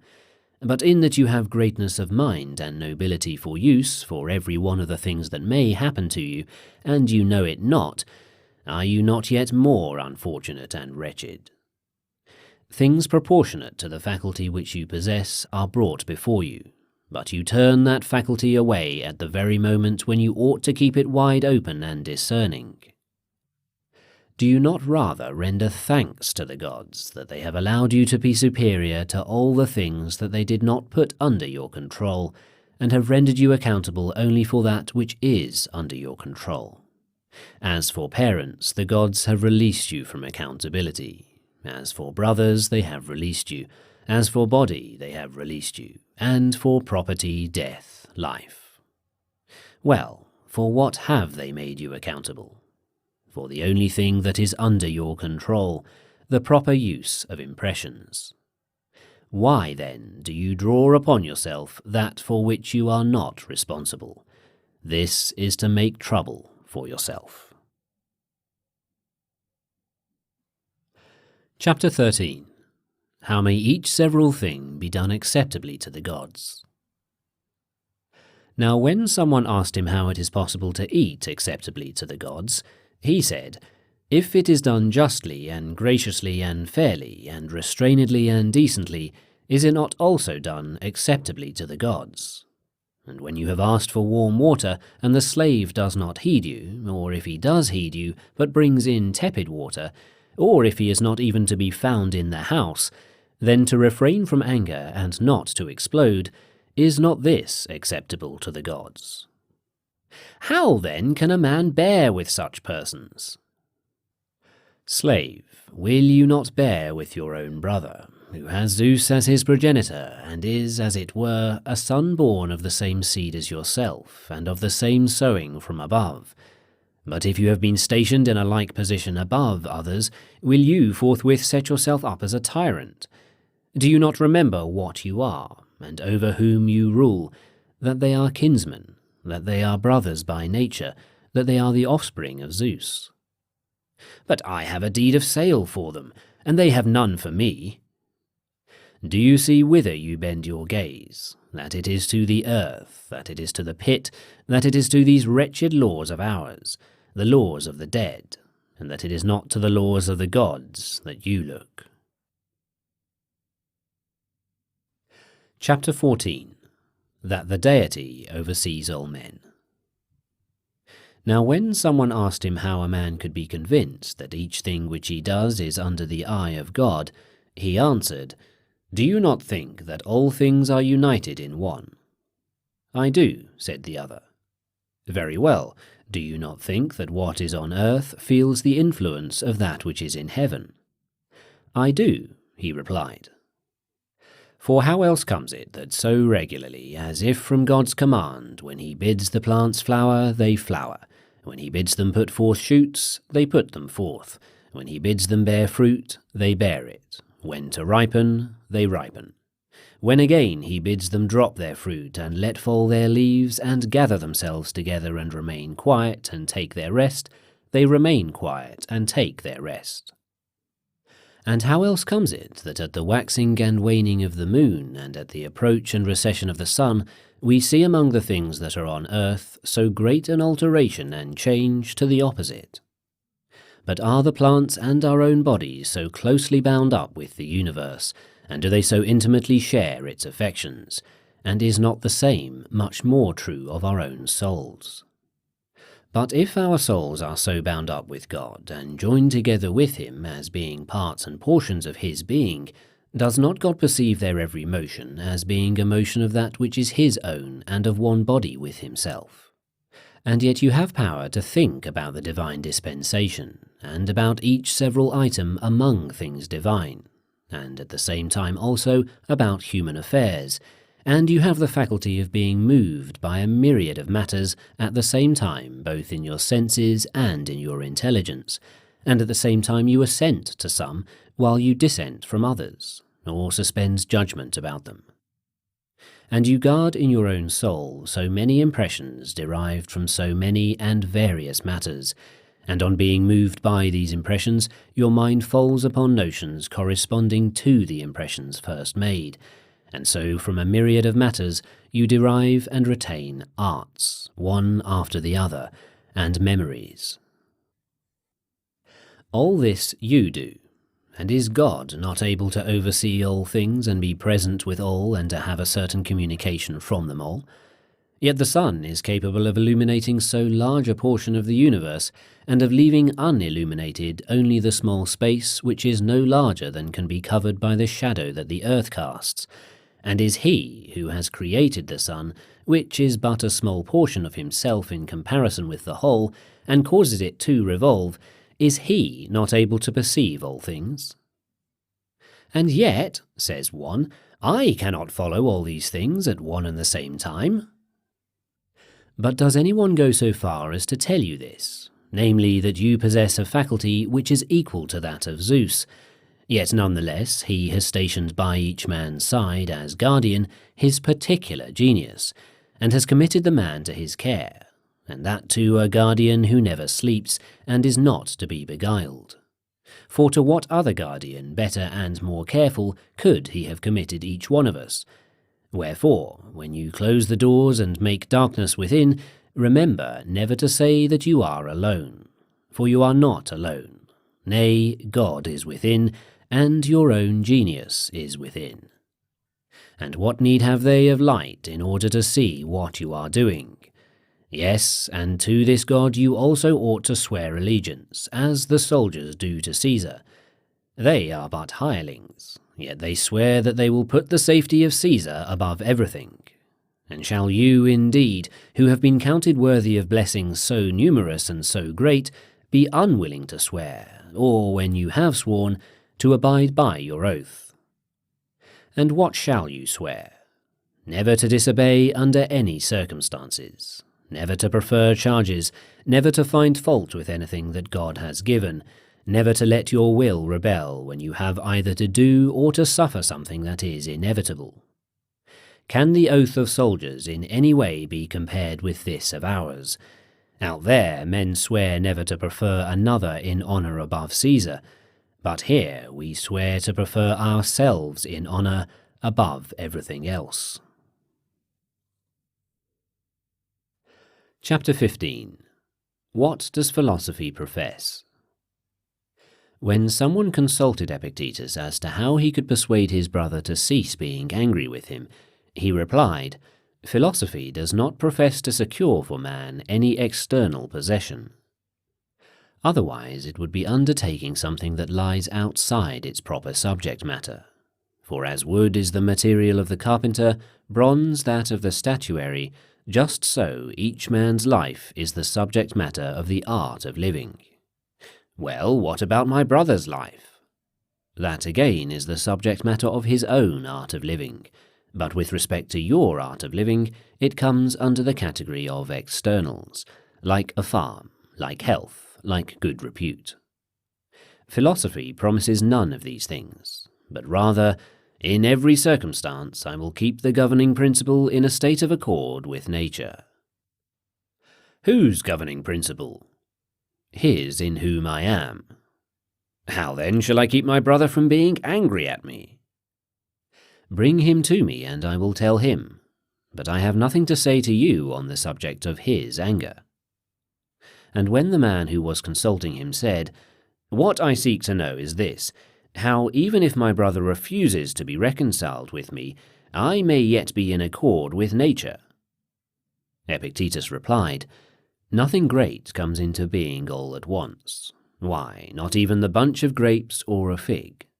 If you say to me now, I want a fig, I shall answer, that requires time.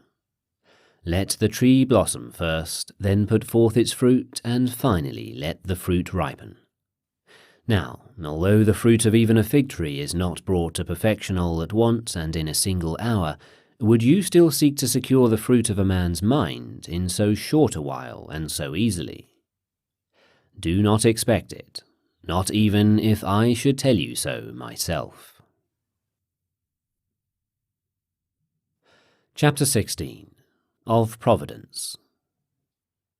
Marvel not that the animals other than man have furnished them ready prepared by nature what pertains to their bodily needs, not merely food and drink, but also a bed to lie on, and that they have no need of shoes or bedding or clothing, while we are in need of all these things. For in the case of animals, born not for their own sake but for service, to have created them in need of other things was not beneficial. Why, consider what it would be for us to have to take thought not for merely ourselves, but also for our sheep and our asses, how they are to be clothed and shod, how they are to find food and drink.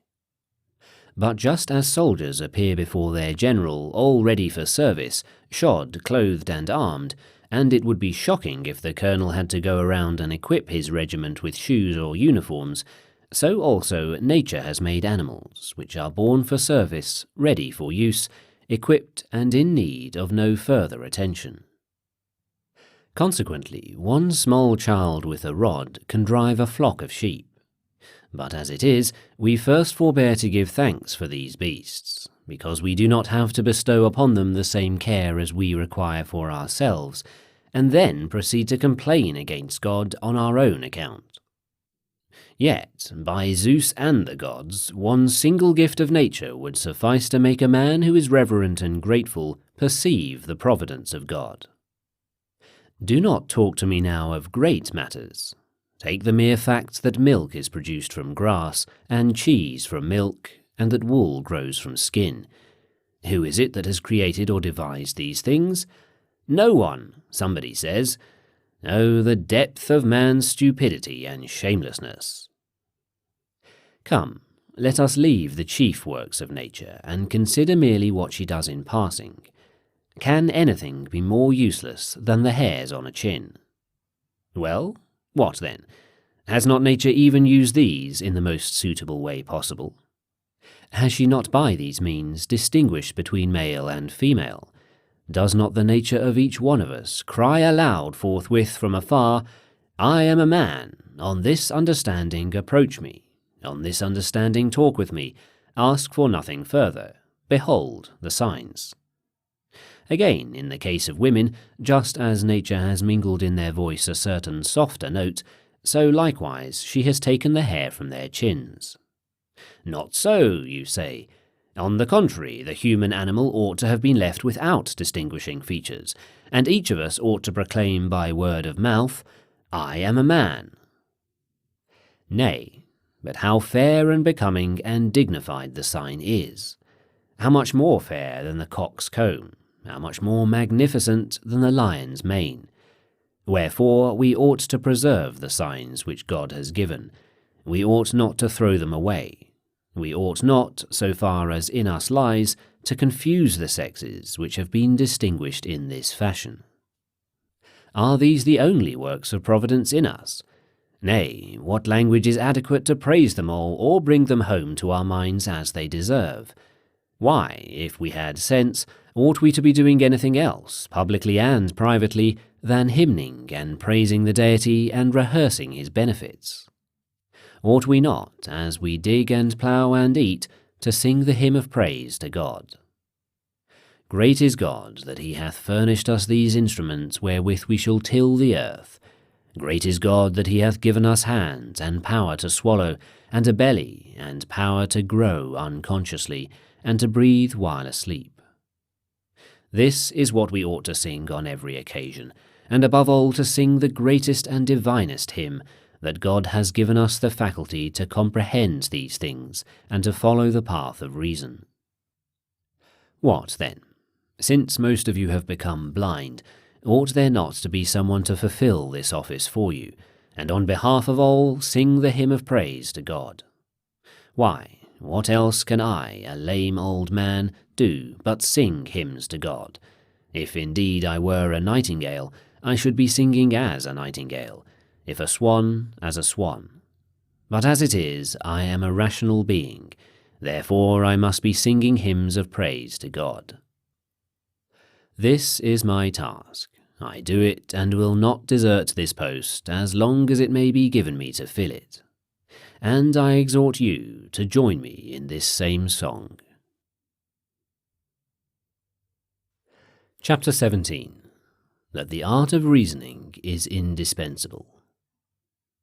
Since it is reason that analyses and perfects all else, and reason itself ought not to remain unanalyzed, wherewithal shall it be analyzed? Why, clearly either by itself or by something else. This latter is assuredly either reason, or it will prove to be something else superior to reason, which is impossible. If it be reason, who again will analyze that reason? For if it analyzes its own self, the reason with which we started can do as much. If we are going to require something else at each step, our process will be endless and unceasing. Yes, says someone, but the cure of the decision of our will is a much more pressing need than the study of logic. And the like. Do you then wish to hear about the other matter? Very well, listen. But if you say to me, I do not know whether your argument is true or false, and if I use some ambiguous term, and you should then say, distinguish, I shall bear with you no longer, but shall tell you, nay, but there is a much more pressing need. This is the reason, I suppose, why the Stoic philosophers put logic first, just as in the measuring of grain we put first the examination of the measure.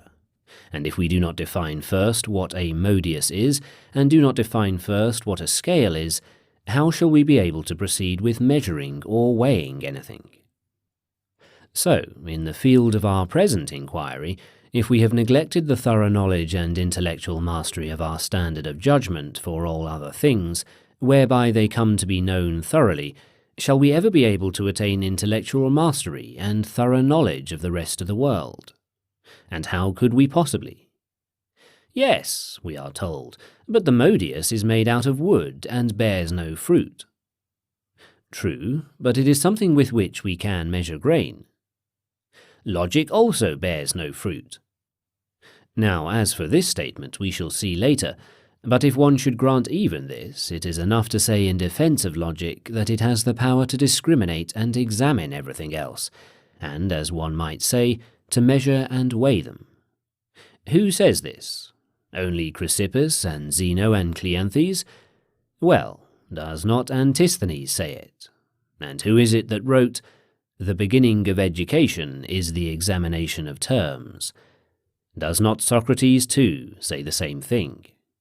And of whom does Xenophon write that he began with the examination of terms, asking about each, what does it mean?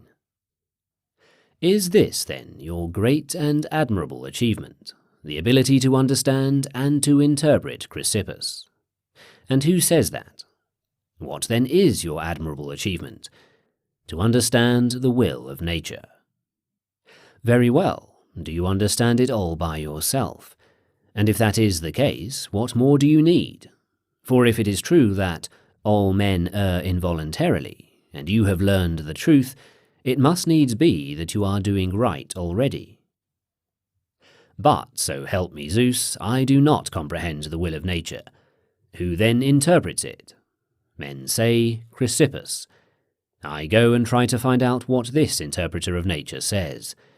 I begin not to understand what he says, and look for the man who can interpret him. Look and consider what this passage means, says the interpreter, just as if it were in Latin. What place is there here then for pride on the part of the interpreter? Why, there is no just place for pride even on the part of Chrysippus, if he merely interprets the will of nature, but himself does not follow it. How much less place for pride, then, in the case of his interpreter? For we have no need of Chrysippus on his own account, but only to enable us to follow nature. No more have we need of him who divines through sacrifice, considered on his own account, but simply because we think that through his instrumentality we shall understand the future and the signs given by the gods.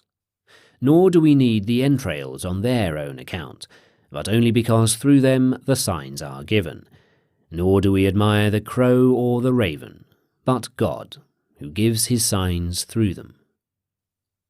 Wherefore I go to this interpreter and diviner and say, Examine for me the entrails, and tell me what signs they give. The fellow takes and spreads them out, and then interprets. Man, you have a moral purpose, free by nature from hindrances and constraint. This stands written here in these entrails. I will prove you that, first in the sphere of assent. Can anyone prevent you from assenting to the truth? No one at all. Can anyone force you to accept the false? No one at all. Do you see that in this sphere you have a moral purpose free from hindrance, constraint, obstruction? Come, in the sphere of desire and choice is it otherwise? And what can overcome one impulse but another impulse? And what can overcome one desire or aversion but another desire or aversion? But, says someone, if a person subjects me to the fear of death, he compels me. No, it is not what you are subjected to that impels you, but the fact that you decide it is better for you to do something of the sort than to die. Once more, then, it is the decision of your own will which compelled you, that is, moral purpose compelled moral purpose. For if God had so constructed that part of his own being which he has taken from himself and bestowed upon us, that it could be subjected to hindrance and constraint either from himself or from some other, he were no longer God, nor would he be caring for us as he ought. This is what I find, says the diviner, in the sacrifice. These are the signs vouchsafed you. If you will, you are free. If you will not have to blame anyone or complain against anyone. Everything will be in accordance with what is not merely your own will, but at the same time the will of God.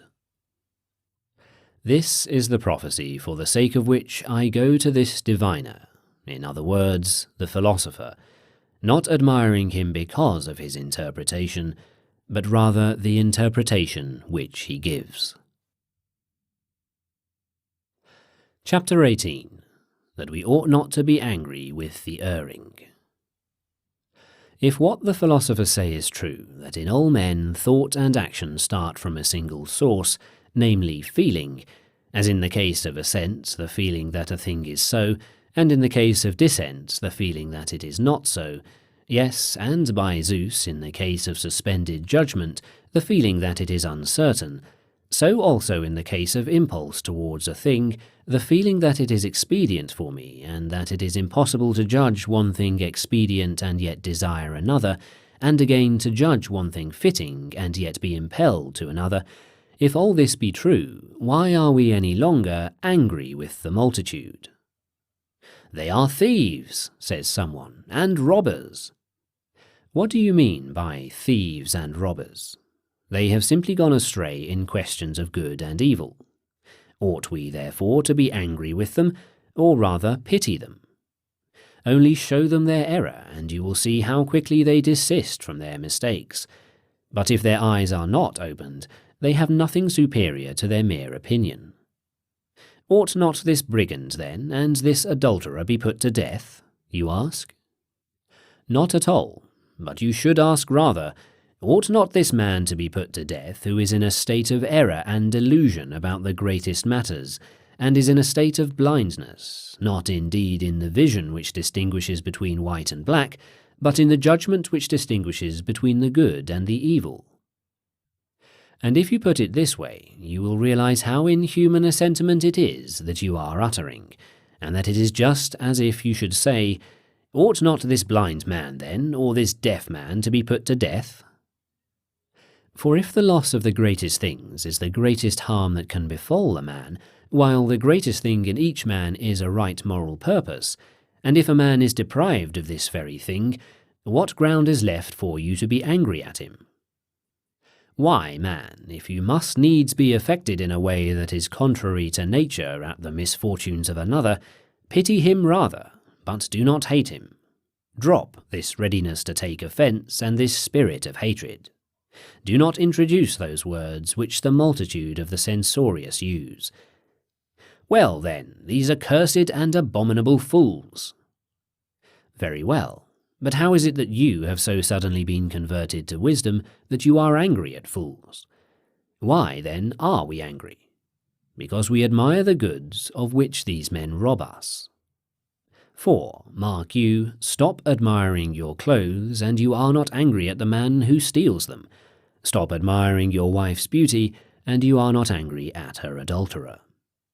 Know that a thief or an adulterer has no place among the things that are your own, but only among the things that are another's, and that are not under your control. If you give these things up, and count them as nothing, at whom have you still grounds to feel angry? But so long as you admire these things, be angry at yourself, and not at the men that I have just mentioned. For consider, you have fine clothes, and your neighbour does not. You have a window, and wish to air them. He does not know wherein the true good of man consists, but fancies that it consists in having fine clothes, the very same fancy that you also entertain. Shall he not come, then, and carry them off? Why, when you show a cake to gluttonous men, and then gulp it down all to yourself, are you not wanting them to snatch it?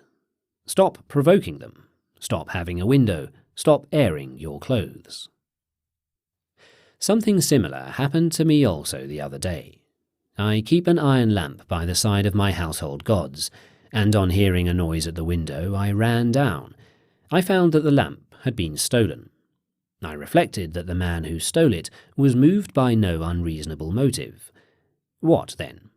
Tomorrow, I say, you will find one of earthenware. Indeed, a man loses only that which he already has. I have lost my cloak. Yes, for you had a cloak. I have a pain in my head. You don't have a pain in your horns, do you? Why then are you indignant? For our losses and our pains have to do only with the things which we possess. But the tyrant will chain... What, your leg? But he will cut off... What, your neck? What, then, will he neither chain nor cut off? Your moral purpose. This is why the ancients gave us the injunction, know thyself. What follows, then? Why, by the gods, that one ought to practice in small things, and beginning with them, pass on to the greater. I have a headache. Well, do not say, alas. I have an earache. Do not say, alas. And am I not saying that it is not permissible to groan, only do not groan in the centre of your being. And if your slave is slow in bringing your bandage, do not cry out and make a wry face and say, everybody hates me. Why, who would not hate such a person?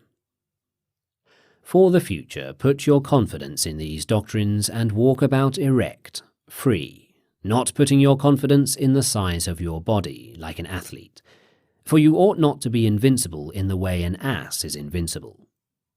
Who then is the invincible man? He whom nothing that is outside the sphere of his moral purpose can dismay. I then proceed to consider the circumstances one by one, as I would do in the case of an athlete. This fellow has won the first round. What then will he do in the second? What if it be scorching hot, and what will he do at Olympia? It is the same way in the case under consideration. If you put a bit of silver coin in a man's way, he will despise it. Yes, but if you put a young girl in his way, what then? Or if it be in the dark, what then? Or if you throw a bit of reputation in his way, what then? Or abuse, what then? Or praise, what then? Or death, what then? All these things he can overcome. What then if it be scorching hot? That is, what if he be drunk? What if he be melancholy mad? What if asleep? The man who passes all these tests is what I mean by the invincible athlete. Chapter 19. How ought we to bear ourselves toward tyrants? If a man possesses some superiority, or thinks at least that he does, even though he does not, it is quite unavoidable that this man, if he is uneducated, becomes puffed up on account of it. For example, the tyrant exclaims, "I am the mightiest in the world." Very well, what can you do for me? Can you secure for me desire that is free from any hindrance? How can you? Do you have it yourself? Can you secure for me aversion, proof against encountering what it would avoid? Do you have it yourself? Or infallible choice, and where can you claim a share in that? Come, when you are on board ship, do you feel confidence in yourself or in the skilled navigator? And when you are in a chariot, in whom do you feel confidence other than the skilled driver? And how is it in the other arts? The same way. What does your power amount to then? All men pay attention to me. Yes, and I pay attention to my little plate, and wash it and wipe it out, and for the sake of my oil flask I drive a peg in the wall. What follows then? Are these things superior to me? No, but they render me some service, and therefore I pay attention to them. Again, do I not pay attention to my donkey? Do I not wash his feet? Do I not curry him? Do you not know that every man pays attention to himself, and to you just as he does to his donkey? For who pays attention to you as to a man? Point him out to me. Who wishes to become like you? Who becomes a zealous follower of yours, as men did of Socrates? But I can cut off your head. Well said. I had forgotten that I ought to pay attention to you as to fever or cholera, and set up an altar to you, just as in Rome there is an altar to the god Fever. What is it, then, that disturbs and bewilders the multitude? Is it the tyrant and his bodyguards? How is that possible? Nay, far from it. It is not possible that that which is by nature free should be disturbed or thwarted by anything but itself. But it is a man's own judgment that disturbs him, for when the tyrant says to a man, "I will chain your leg," the man who has set a high value on his leg replies, "Nay, have mercy upon me," while the man who has set a high value on his moral purpose replies, "If it seems more profitable to you to do so, chain it." Do you not care? No, I do not care. I will show you that I am master. How can you be my master? Zeus has set me free. Or do you really think that he was likely to let his own son be made a slave? You are, however, master of my dead body. Take it. You mean, then, that when you approach me you will not pay attention to me? No, I pay attention only to myself. But if you wish me to say that I pay attention to you too, I will tell you that I do so, but only as I pay attention to my pot. This is not mere self-love. Such is the nature of the animal man. Everything that he does is for himself. Why, even the sun does everything for its own sake, and for that matter, so does Zeus himself. But when Zeus wishes to be rain-bringer and fruit-giver, and father of men and of gods, you can see for yourself that he cannot achieve these works or win these appellations unless he proves himself useful to the common interest. And in general he has so constituted the nature of the rational animal man that he can attain nothing of his own proper goods unless he contributes something to the common interest. Hence it follows that it can no longer be regarded as unsocial for a man to do everything for his own sake. For what do you expect? That a man should neglect himself and his own interest? And in that case, how can there be room for one and the same principle of action for all, namely that of appropriation to their own needs? What, then, when men entertain absurd opinions about what lies outside the province of the moral purpose, counting it good or bad, it is altogether unavoidable for them to pay attention to the tyrant. Ay, would that it were merely the tyrants and not their chamberlains too. And yet how can the man suddenly become wise when Caesar puts him in charge of his chamber pot? How can we forthwith say, Felicio has spoken wisely to me? I would that he were deposed from the superintendency of the dunghill, that you may think him a fool again. Epaphroditus owned a certain cobbler whom he sold because he was useless. Then, by some chance, the fellow was bought by a member of Caesar's household, and became cobbler to Caesar.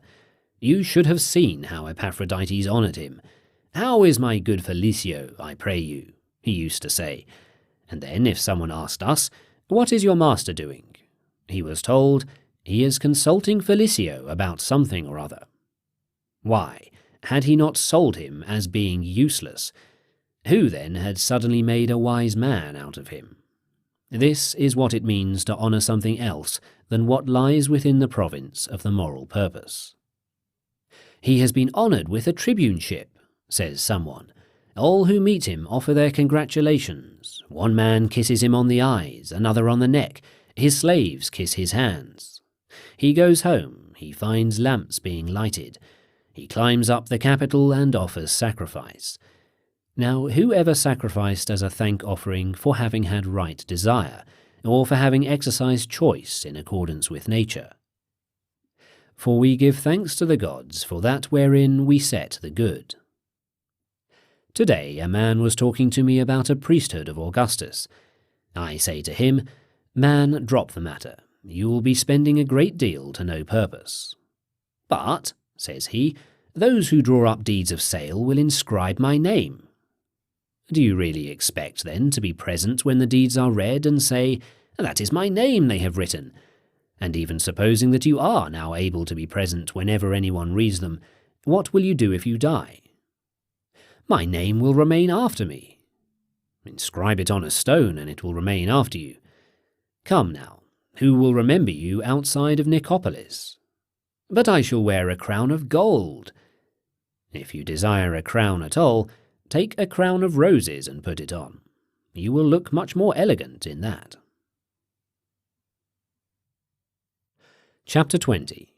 How the reasoning faculty contemplates itself. Every art and faculty makes certain things the special object of its contemplation. Now when the art or faculty itself is of like kind with what it contemplates, it becomes inevitably self-contemplative. But when it is of unlike kind, it cannot contemplate itself. For example, the art of leatherworking has to do with hides, but the art itself is altogether different from the material of hides, wherefore it is not self-contemplative. Again, the art of grammar has to do with written speech. It is not, therefore, also itself written speech, is it? Not at all. For this reason it cannot contemplate itself. Well then, for what purpose have we received reason from nature? For the proper use of external impressions. What then is reason itself? Something composed out of a certain kind of external impressions. Thus it comes naturally to be also self-contemplative. Once more, what are the things that wisdom has been given us to contemplate? Things good, bad, and neither good nor bad. What then is wisdom itself? A good. And what is folly? An evil. Do you see, then, that wisdom inevitably comes to contemplate both itself and its opposite? Therefore, the first and greatest task of the philosopher is to test the impressions and discriminate between them, and to apply none that has not been tested. You all see in the matter of coinage, in which it is felt that we have some interest, how we have even invented an art, and how many means the tester employs to test the coinage. Sight, touch, smell, finally hearing. He throws the denarius down, and then listens to the sound, and is not satisfied with the sound it makes on a single test, but as a result of his constant attention to the matter, he catches the tune like a musician. Thus, where we feel that it makes a good deal of difference to us whether we go wrong or do not go wrong, there we apply any amount of attention to discriminating between things that are capable of making us go wrong. But in the case of our governing principle, poor thing, we yawn and sleep, and erroneously accept any and every external impression, for here the loss that we suffer does not attract our attention.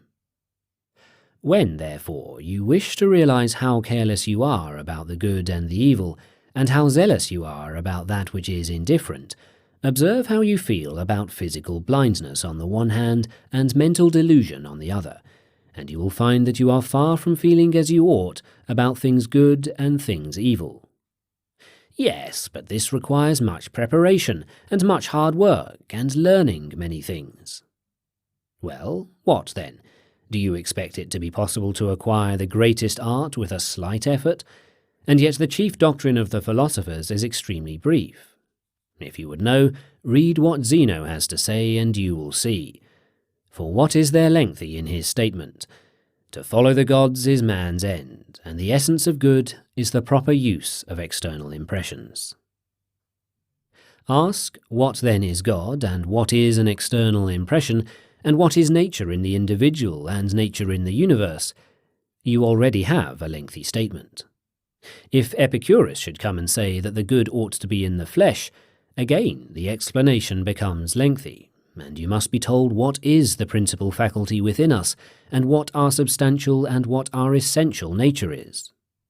Since it is not probable that the good of a snail lies in its shell, is it then probable that the good of man lies in his flesh?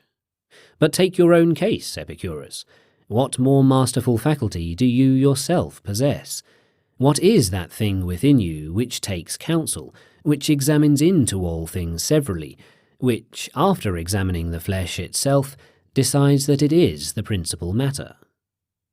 And why do you light a lamp, and toil on our behalf, and write such quantities of books? Is it that we may not fail to know the truth? Who are we, and what are we to you?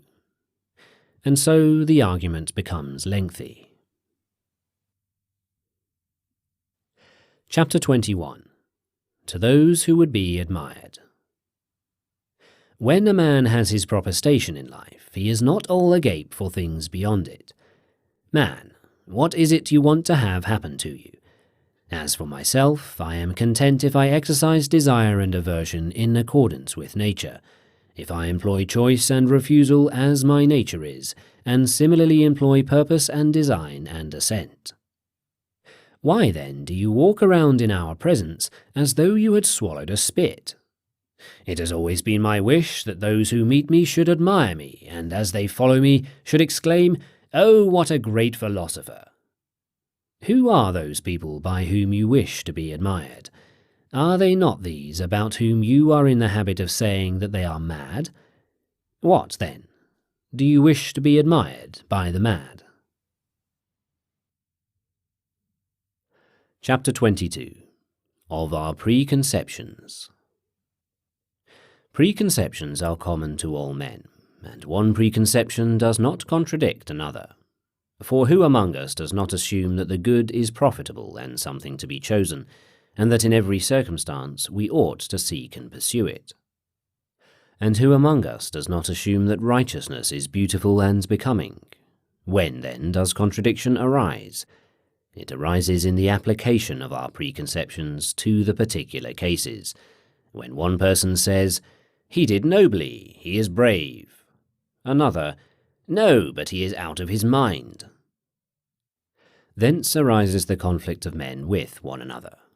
This is the conflict between Jews and Syrians and Egyptians and Romans, not over the question whether holiness should be put before everything else and should be pursued in all circumstances, but whether the particular act of eating swine's flesh is holy or unholy.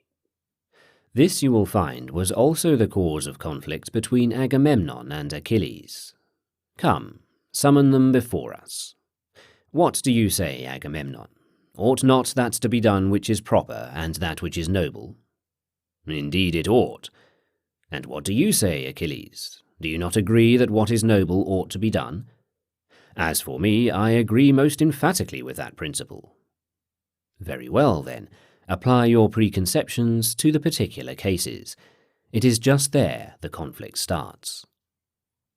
The one says, I ought not to be compelled to give back Chryseis to her father, while the other says, indeed you ought. Most certainly, one of the two is making a bad application of the preconception, what one ought to do. Again, the one of them says, very well, if I ought to give back Chryseis, then I ought to take from some one of you the prize he has won. And the other replies, would you then take the woman I love? Yes, the woman you love, the first answers. Shall I then be the only one, but shall I be the only one to have nothing? So a conflict arises. What, then, does it mean to be getting an education? It means to be learning how to apply the natural preconceptions to particular cases, each to the other in conformity with nature, and further, to make the distinction that some things are under our control, while others are not under our control. Under our control are moral purpose, and all the acts of moral purpose, but not under our control are the body, the parts of the body, possessions, parents, brothers, children, country, in a word, all that with which we associate. Where, then, shall we place the good? To what class of things are we going to apply it? To the class of things that are under our control? What, is not health, then, a good thing, and a sound body, and life? Nay, and not even children, or parents, or country? And who will tolerate you if you deny that? Therefore let us transfer the designation good to these things. But is it possible, then, for a man to be happy if he sustains injury and fails to get that which is good? It is not possible. And to maintain the proper relations with his associates? And how can it be possible? For it is my nature to look out for my own interest. If it is my interest to have a farm, it is my interest to take it away from my neighbour. If it is my interest to have a cloak, it is my interest also to steal it from a bath. This is the source of wars, seditions, tyrannies, plots. And again, how shall I any longer be able to perform my duty towards Zeus? For if I sustain injury and am unfortunate, he pays no heed to me. And then we hear men saying, what have I to do with him if he is unable to help us? And again, what have I to do with him if he wills that I be in such a state as I am now? The next step is that I begin to hate him. Why, then, do we build temples to the gods and make statues of them, as for evil spirits, for Zeus as for a god of fever? And how can he any longer be saviour and rain-bringer and fruit-giver? And in truth, if we set the nature of the good somewhere in this sphere, all these things follow. What then shall we do? This is a subject of inquiry for the man who truly philosophizes and is in travail of thought. Says such a man to himself, I do not now see what is the good and what is the evil. Am I not mad? Yes, but suppose I set the good somewhere here, among the things that the will controls. All men will laugh at me. Some white-haired old man with many a gold ring on his fingers will come along, and then he will shake his head and say, Listen to me, my son.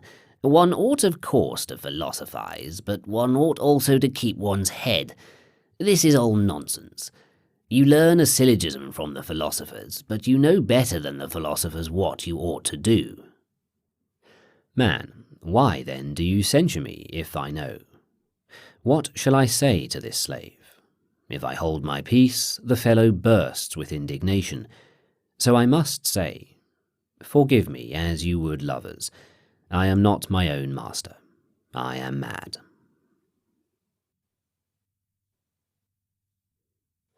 Chapter 23. In answer to Epicurus.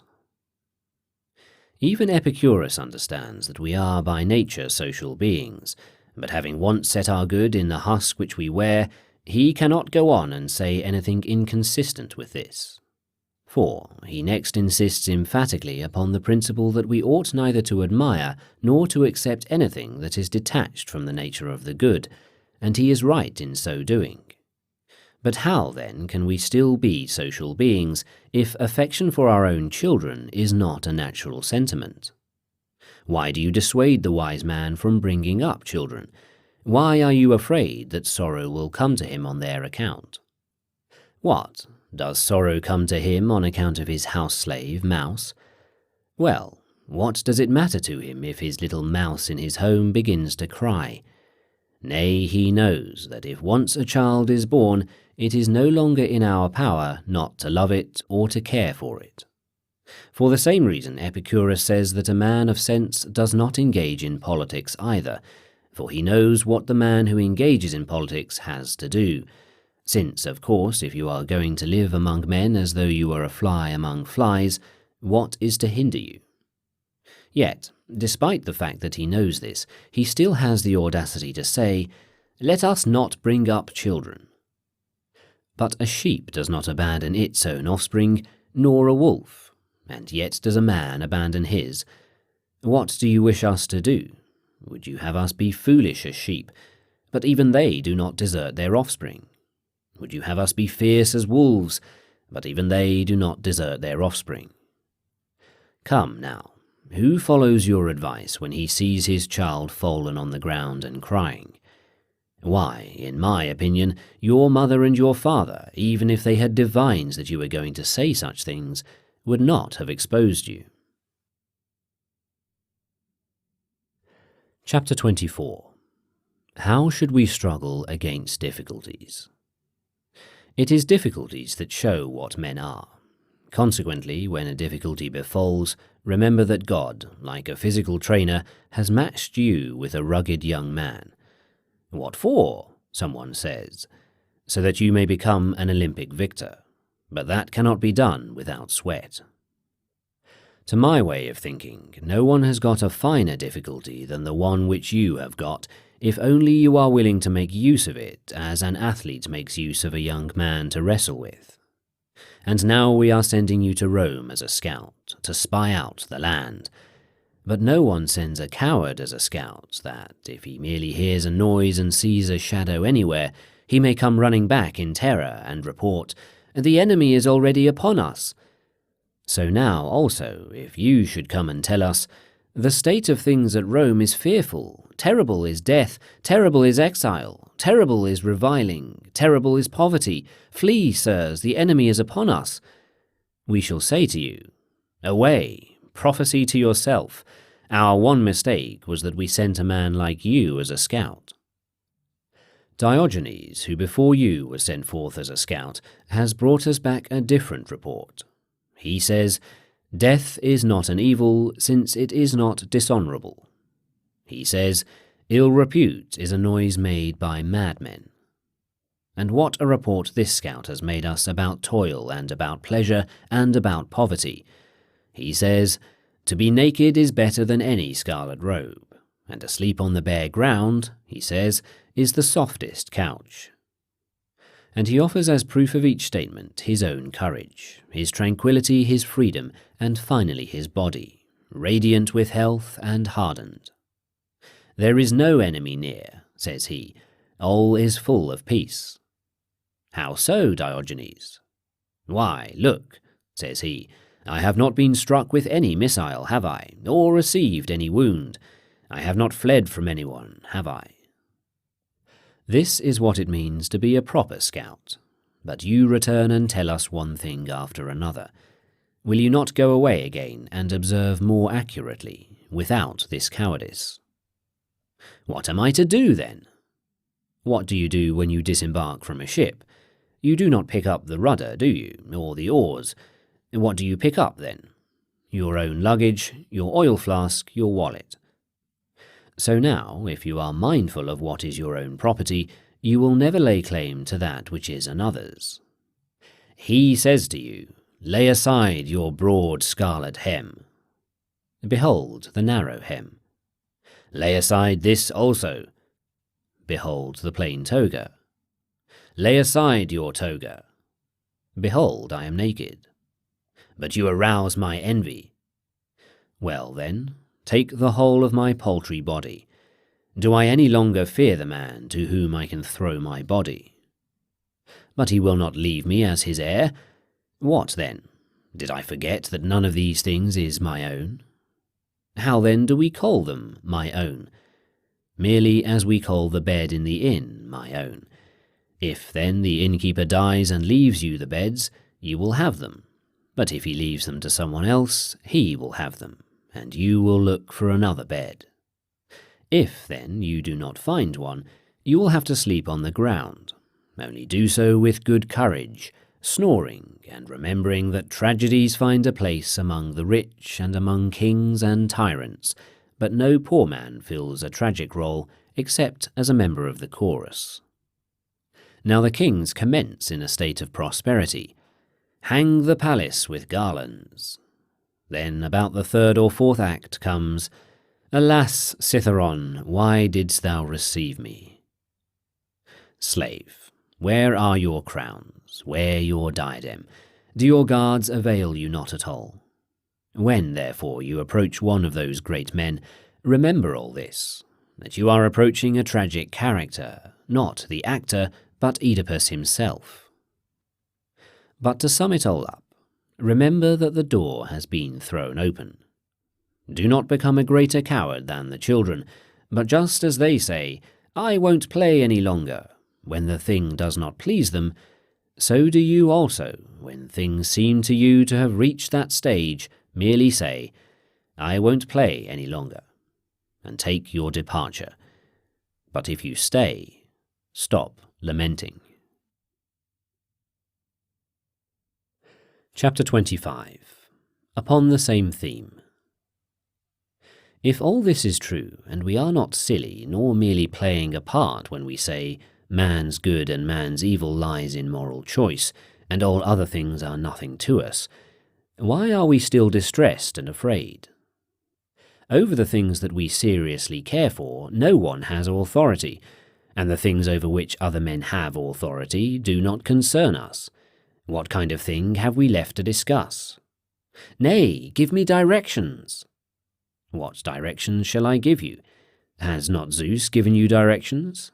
Has he not given you that which is your own, unhindered and unrestrained, while that which is not your own is subject to hindrance and restraint? What directions, then, did you bring with you when you came from him into this world? What kind of an order? Guard by every means that which is your own, but do not grasp at that which is another's. Your faithfulness is your own. Your self-respect is your own. Who then can take these things from you? Who but yourself will prevent you from using them? But you, how do you act? When you seek earnestly that which is not your own, you lose that which is your own. Since you have such promptings and directions from Zeus, what kind do you still want from me? Am I greater than he, or more trustworthy? But if you keep these commands of his, do you need any others besides? But has he not given you these directions? Produce your preconceptions. Produce the demonstrations of the philosophers. Produce what you have often heard. Produce what you have said yourself. Produce what you have read. Produce what you have practiced. How long, then, is it well to keep these precepts and not to break up the game? As long as it is played pleasantly. At the Saturnalia a king is chosen by lot, for it has been decided to play this game. The king gives his commands. You drink, you mix wine, you sing, you come, you go. I obey, so as not to be the one to break up the game. Come, suppose that you are in an evil plight. I do not so suppose, and who is there to compel me so to suppose? Again, we have agreed to play the story of Agamemnon and Achilles. The one who has been appointed to play the part of Agamemnon says to me, "Go to, Achilles, and drag away Briseis." I go. He says, "Come," and I come. For as we behave in the matter of hypothetical proposals, so we ought to behave in life also. Let it be night. So be it. What then, is it day? No, for I have accepted the assumption that it is night. Let us suppose that you assume it to be night. So be it. But go on and assume that it is night. That is not consistent with the hypothesis. So also in the present case. Let us suppose that you are unhappy. So be it. Are you then unfortunate? Yes. What then, are you troubled with ill fortune? Yes. But go on and assume that you are in a wretched plight. That is not consistent with the hypothesis. Moreover, there is another who forbids me to think so. How long, then, should we obey such commands? As long as it is beneficial, and that means as long as I preserve what is becoming and consistent. Further, some men are unduly crabbed and have too sharp tongues, and say, "I cannot dine at this fellow's house, where I have to put up with his telling every day how he fought in Moesia. I have told you, brother, how I climbed up to the crest of the hill. Well, now I begin to be besieged again." But another says, "I would rather dine and hear him babble all he pleases." And it is for you to compare these estimates. Only do nothing as one burdened or afflicted, or thinking that he is in a wretched plight. For no one forces you to this. Has someone made a smoke in the house? If he has made a moderate amount of smoke, I shall stay. If too much, I go outside. For one ought to remember and hold fast to this, that the door stands open. But someone says, "Do not dwell in Nicopolis." I agree not to dwell there. Nor in Athens. I agree not to dwell in Athens either. Nor in Rome. I agree not to dwell in Rome either. Dwell in Gyara. I agree to dwell there. But to dwell in Gyara seems to me to be like a great quantity of smoke in the house. I leave for a place where no one will prevent me from dwelling, for that dwelling place stands open to every man. And as for the last inner tunic, that is my paltry body, beyond that no one has any authority over me. That is why Demetrius said to Nero, "You threaten me with death, but nature threatens you." If I admire my paltry body, I have given myself away as a slave.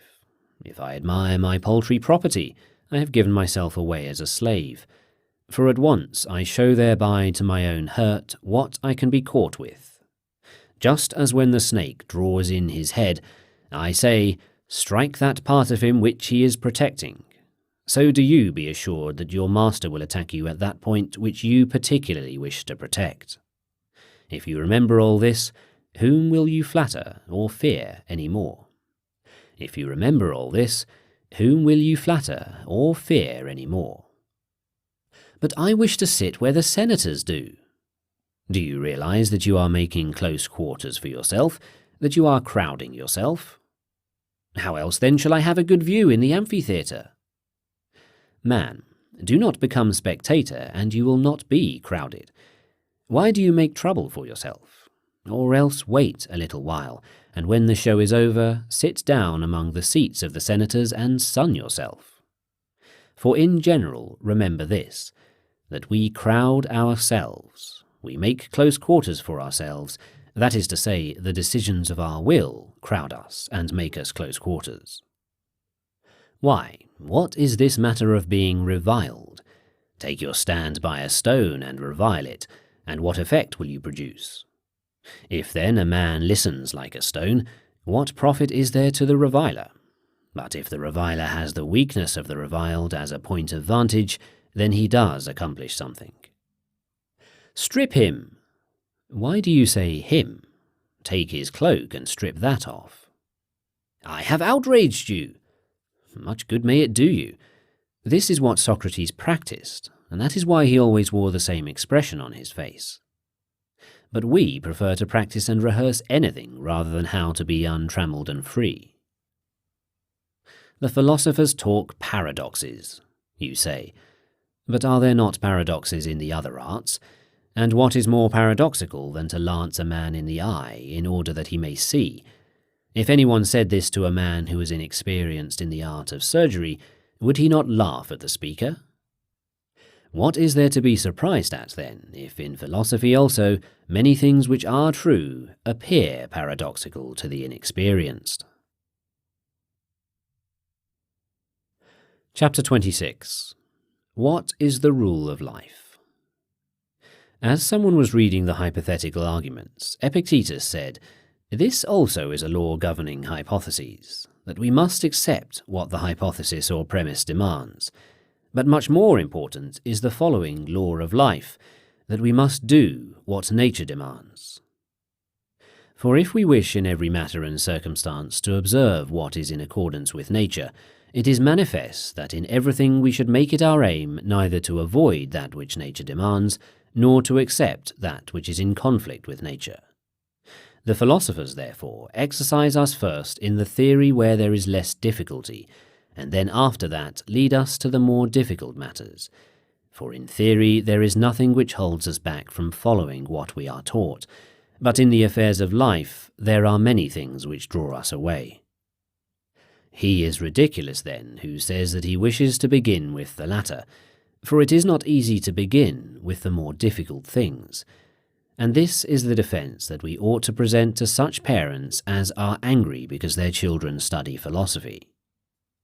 Very well, then, father, I go astray, not knowing what is incumbent upon me or what my duty is. Now, if this is a thing that can neither be taught nor learned, why do you reproach me? But if it can be taught, teach me, and if you cannot do this, allow me to learn from those who profess to know. Really, what is your idea? That I intentionally fall into evil and miss the good? Far from it. What, then, is the cause of my going astray? Ignorance. Very well. Do you not want me to put away my ignorance? Whom did anger ever teach the art of steering, or music? Do you think, then, that your anger will make me learn the art of living? Only he can so speak who has applied himself to philosophy in such a spirit. But if a man reads upon the subject and resorts to the philosophers merely because he wants to make a display at a banquet of his knowledge of hypothetical arguments, what else is he doing but trying to win the admiration of some senator sitting by his side? For there in Rome are found in truth the great resources, while the riches of Nicopolis look to them like mere child's play. Hence it is difficult there for a man to control his own external impressions, since the distracting influences at Rome are great. I know a certain man who clung in tears to the knees of Epaphroditus, and said that he was in misery, for he had nothing left but 1.5 million sesterces. What then did Epaphroditus do? Did he laugh at him as you are laughing? No, he only said in a tone of amazement, "Poor man, how then did you manage to keep silence? How did you endure it?" Once, when he had disconcerted the student who was reading the hypothetical arguments, and the one who had set the other passage to read laughed at him, Epictetus said to the latter, "You are laughing at yourself. You did not give the young man a preliminary training, nor discover whether he was able to follow these arguments, but you treat him merely as a reader. Why is it, then," he added, "that to a mind unable to follow a judgment upon a complex argument, we entrust the assigning of praise or blame, or the passing of a judgment upon what is done well or ill? If such a person speaks ill of another, does the man in question pay any attention to him? Or if he praises another, is the latter related when the one who is dispensing praise or blame is unable, in matters as trivial as these, to find the logical consequence? This, then, is a starting point in philosophy, a perception of the state of one's own governing principle, For when once a man realizes that it is weak, he will no longer wish to employ it upon great matters. But as it is, some who are unable to swallow the morsel buy a whole treatise and set to work to eat that. Consequently they throw up or have indigestion. After that come colics and fluxes and fevers. But they ought first to have considered whether they have the requisite capacity. However, in a matter of theory it is easy enough to confute the man who does not know, but in the affairs of life a man does not submit himself to confutation, and we hate the person who has confuted us. But Socrates used to tell us not to live a life unsubjected to examination. Chapter 27. In how many ways do the external impressions arise, and what aid should we have ready at hand to deal with them? The external impressions come to us in 4 ways, for either things are and seem so to be, or they are not and do not seem to be either, or they are and do not seem to be, or they are not and yet seem to be. Consequently, in all these cases it is the business of the educated man to hit the mark. But whatever be the thing that distresses us, against that we ought to bring up our reinforcements. If the things that distress us are sophisms of Pyrrho and the Academy, let us bring up our reinforcements against them. If they are the plausibilities of things, whereby we are led to think that certain things are good when they are not, let us seek reinforcements at that point. If the thing that distresses us is habit, we should try to hunt up the reinforcements with which to oppose that. What reinforcements, then, is it possible to find with which to oppose habit? Why, the contrary habit. You hear the common folk saying, "That poor man, he is dead. His father perished and his mother.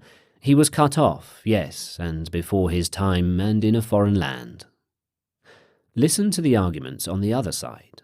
Tear yourself away from these expressions. Set over against one habit the contrary habit. To meet sophistic arguments, we must have the processes of logic and the exercise and the familiarity with these. Against the plausibilities of things, we must have our preconceptions clear, polished like weapons and ready at hand. When death appears to be an evil, we must have ready at hand the argument that it is our duty to avoid evils, and that death is an inevitable thing. For what can I do? Where shall I go to escape it? Suppose that I am Sarpedon, the son of Zeus, in order that I may nobly say, as he did, "Seeing that I have left my home for the war, I wish either to win the prize of valour myself, or else to give someone else the chance to win it. If I am unable to succeed in something myself, I shall not begrudge another the achievement of some noble deed." Granted that such an act as Sarpedon's is beyond us, does not the other alternative fall within the compass of our powers? And where can I go to escape death? Show me the country, show me the people to whom I may go, upon whom death does not come. Show me a magic charm against it. If I have none, what do you wish me to do? I cannot avoid death. Instead of avoiding the fear of it, shall I die in lamentation and trembling? For the origin of sorrow is this, to wish for something that does not come to pass. Therefore, if I can change externals according to my own wish, I change them. But if I cannot, I am ready to tear out the eyes of the man who stands in my way. For it is man's nature not to endure to be deprived of the good, not to endure to fall into the evil. Then, finally, when I can neither change the circumstances nor tear out the eyes of the man who stands in my way, I sit down and groan, and revile whom I can, Zeus and the rest of the gods. For if they do not care for me, what are they to me? Yes, you say, but that will be impious of you. What, then, shall I get that is worse than what I have now? In short, we must remember this, that unless piety and self-interest be conjoined, piety cannot be maintained in any man. Do not these considerations seem urgent?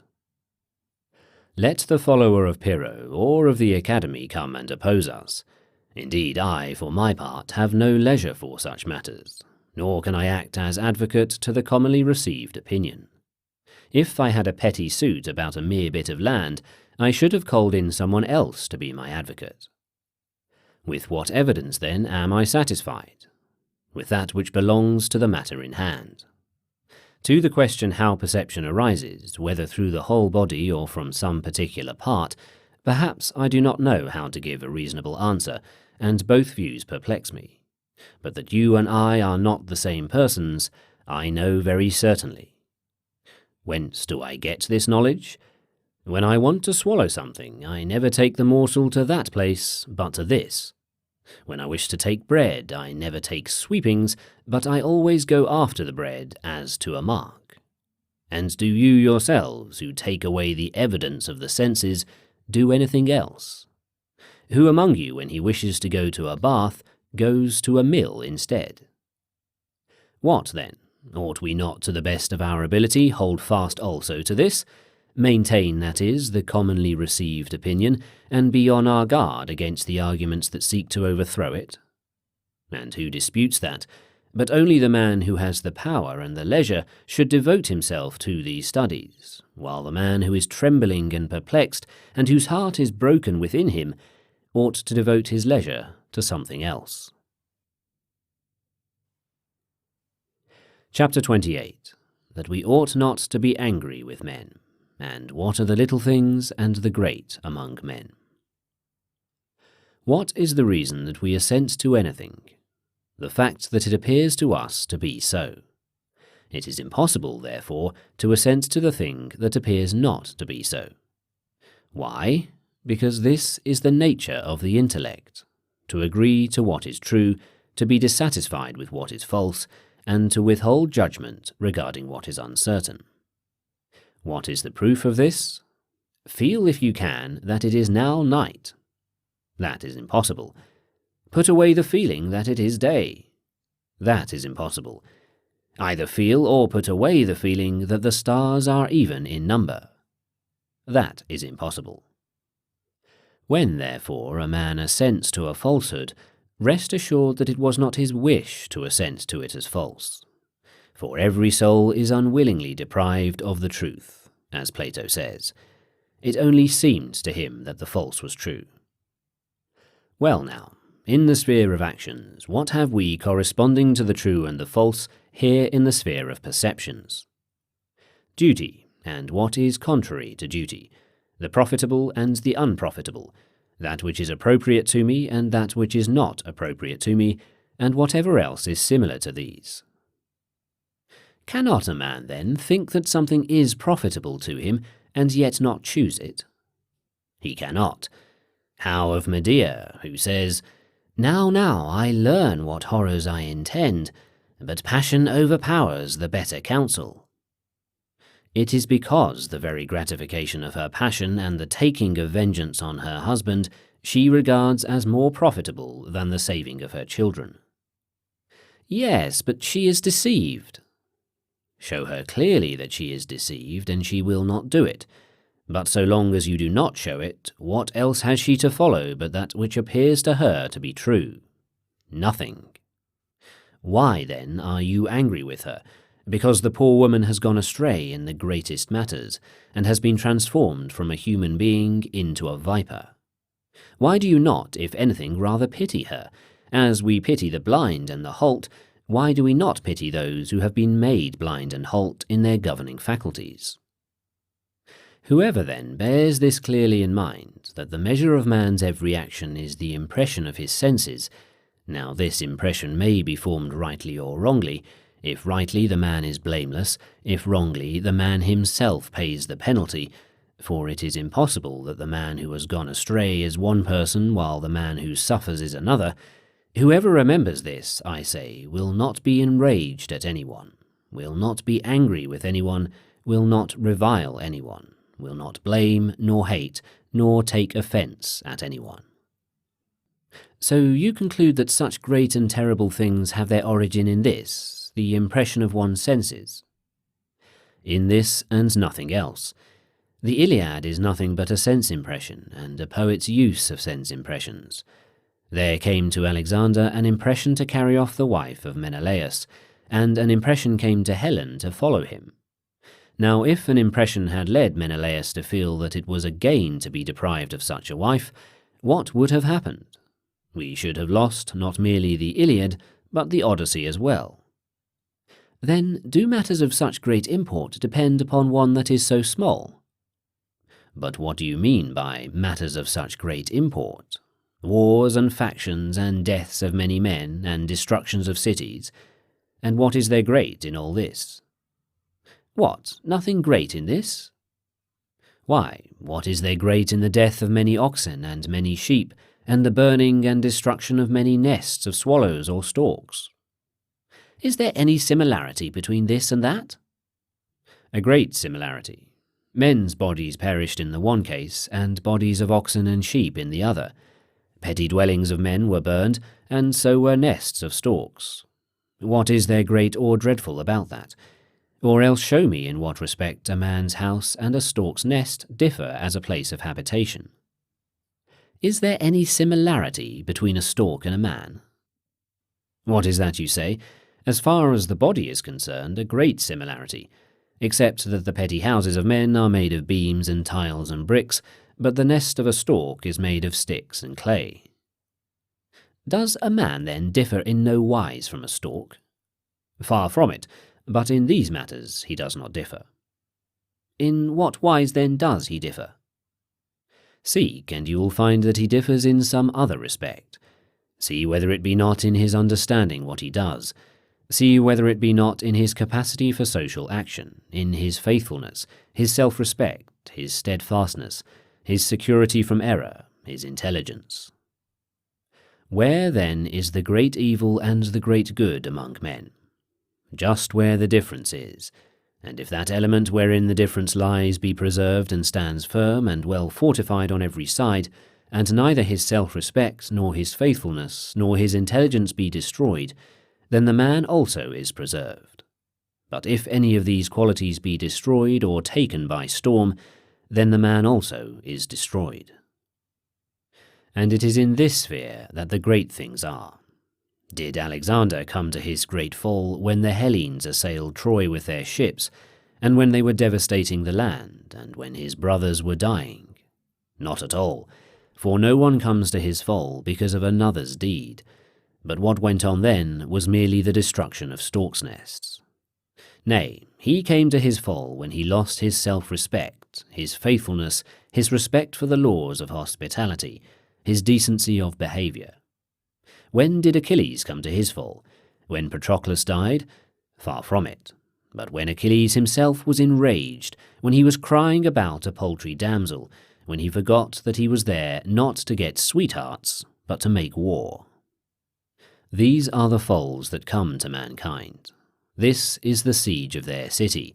This is the razing of it, when their correct judgments are torn down, when these are destroyed. Then, when women are driven off into captivity, and children are enslaved, and when the men themselves are slaughtered, are not all these things evils? Where do you get the justification for adding this opinion? Let me know also. No, on the contrary, do you let me know where you get the justification for saying that they are not evils. Let us turn to our standards. Produce your preconceptions. For this is why I cannot be sufficiently astonished at what men do. In a case where we wish to judge of weights, we do not judge at haphazard. Where we wish to judge what is straight and what is crooked, we do not judge at haphazard. In short, where it makes any difference to us to know the truth in the case, no one of us will do anything at haphazard. Yet where there is involved the first and only cause of acting aright or erring, of prosperity or adversity, of failure or success, there alone are we haphazard and headlong. There I have nothing like a balance, there nothing like a standard. But some sense impression comes, and immediately I go and act upon it. What, am I any better than Agamemnon or Achilles? Are they, because of following the impressions of their senses, to do and suffer such evils, while I am to be satisfied with the impression of my senses? And what tragedy has any other source than this? What is the Atreus of Euripides? His sense impression. The Oedipus of Sophocles? His sense impression. The Phoenix? His sense impression. The Hippolytus? His sense impression. What kind of man, then, do you think he is who pays no attention to this matter? What are those men called who follow every impression of their senses? They are called madmen. Are we, then, acting differently? Chapter 29. Of Steadfastness. The essence of the good is a certain kind of moral purpose, and that of the evil is a certain kind of moral purpose. What, then, are the external things? They are materials for the moral purpose, in dealing with which it will find its own proper good or evil. How will it find the good? If it does not admire the materials. For the judgments about the materials, if they be correct, make the moral purpose good, but if they be crooked and awry, they make it evil. This is the law which God has ordained, and he says, "If you wish any good thing, get it from yourself." You say, "No, but from someone else." Do not so, but get it from yourself. For the rest, when the tyrant threatens and summons me, I answer, "Whom are you threatening?" If he says, "I will put you in chains," I reply, "He is threatening my hands and my feet." If he says, "I will behead you," I answer, "He is threatening my neck." If he says, "I will throw you into prison," I say, "He is threatening my whole paltry body." And if he threatens me with exile, I give the same answer. Does he then threaten you not at all? If I feel that all this is nothing to me, not at all. But if I am afraid of any of these threats, it is I whom he threatens. Who is there left then for me to fear? The man who is master of what? The things that are under my control, but there is no such man. The man who is the master of things that are not under my control, and what do I care for them? Do you philosophers, then, teach us to despise our kings? Far from it. Who among us teaches you to dispute their claim to the things over which they have authority? Take my paltry body, take my property, take my reputation, take those who are about me. If I persuade any to lay claim to these things, let some man truly accuse me. Yes, but I wish to control your judgments also. And who has given you this authority? How can you have the power to overcome another's judgments? By bringing fear to bear upon him, he says, I shall overcome him. You fail to realize that the judgment overcame itself. It was not overcome by something else, and nothing else can overcome moral purpose, but it overcomes itself. For this reason, too, the law of God is most good and most just.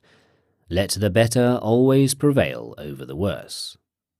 10 are better than 1, you say. For what? For putting in chains, for killing, for dragging away where they will, for taking away a man's property. 10 overcome 1, therefore, in the point in which they are stronger. In what, then, are they worse? If the 1 has correct judgments and the 10 have not, what then? Can they overcome in this point? How can they? But if they are weighed in the balance, must not the heavier draw down the scales? So that a Socrates may suffer what he did at the hands of the Athenians? Slave, why do you say Socrates? Speak of the matter as it really is, and say that the paltry body of Socrates may be carried off and dragged to prison by those who are stronger than he, and that someone may give hemlock to the paltry body of Socrates, and that it may grow cold and die. Does this seem marvellous to you? Does this seem unjust? For this do you blame God? Did Socrates, then, have no compensation for this? In what did the essence of the good consist for him? To whom shall we listen, to you or to Socrates himself? And what does he say? Anytus and Meletus can kill me, but they cannot hurt me. And again, if so it is pleasing to God, so let it be. But do you prove that one who holds inferior judgments prevails over the man who is superior in point of judgments? You will not be able to prove this, no, nor even come near proving it. For this is a law of nature and of God. Let the better always prevail over the worse. Prevail in what? In that in which it is better. One body is stronger than another body. Several persons are stronger than one. The thief is stronger than the man who is not a thief. That is why I lost my lamp, because in the matter of keeping awake, the thief was better than I was. However, he bought a lamp for a very high price. For a lamp, he became a thief. For a lamp, he became faithless. For a lamp, he became beast-like. This seemed to him to be profitable.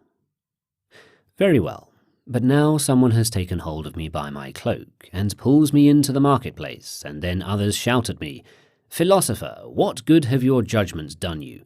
See, you are being dragged off to prison. See, you are going to have your head cut off." And what kind of introduction to philosophy could I have studied which would prevent me from being dragged off, if a man who is stronger than I should take hold of my cloak? Or would prevent me from being thrown into prison, if 10 men should hustle me and throw me unto it? Have I, then, learned nothing else? I have learned to see that everything which happens, if it be outside the realm of my moral purpose, is nothing to me. Have you, then, derived no benefit from this principle for the present case? Why, then, do you seek your benefit in something other than that in which you have learned that it is? Well, as I sit in the prison, I say, the fellow who shouts this at me neither understands what is meant nor follows what is said, nor has he taken any pains at all to know what philosophers say or what they do. Don't mind him. But come out of the prison again. If you have no further need of me in the prison, I shall come out. If you ever need me there again, I shall go back in. For how long? For so long as reason chooses that I remain with my paltry body. But when reason does not so choose, take it and good health to you. Only let me not give up my life irrationally. Only let me not give up my life faint-heartedly, or for some casual pretext. For again, God does not so desire, for he has need of such a universe and of such men who go to and fro upon earth. But if he gives the signal to retreat, as he did to Socrates, I must obey him who gives the signal, as I would a general. What then? Must I say these things to the multitude? For what purpose? Is it not sufficient for a man himself to believe them? For example, when the children come up to us and clap their hands and say, "Today is the good Saturnalia," do we say to them, "All this is not good"? Not at all, but we clap our hands to them. And do you too, therefore, when you are unable to make a man change his opinion, realize that he is a child, and clap your hands to him. But if you do not want to do this, you have merely to hold your peace. All this a man ought to remember, and when he is summoned to meet some such difficulty, he ought to know that the time has come to show whether we are educated. For a young man leaving school and facing a difficulty is like one who has practiced the analysis of syllogisms, and if someone propounds him one that is easy to solve, he says, "Nay, rather propound me one that is cunningly involved, so that I may get exercise from it." Also the athletes are displeased with youths of light weight. "He cannot lift me," says one. "Yonder is a sturdy young man." Oh no, but when the crisis calls, he has to weep and say, "I wanted to keep on learning." Learning what? If you do not learn these things so as to be able to manifest them in action, what did you learn them for? I fancy that some one among these who are sitting here is in travail with his own soul, and is saying, "Alas, that such a difficulty does not come to me now as that which has come to this fellow. Alas, that now I must be worn out sitting in a corner, when I might be crowned at Olympia. When will someone bring me word of such a contest?" You ought all to be thus minded.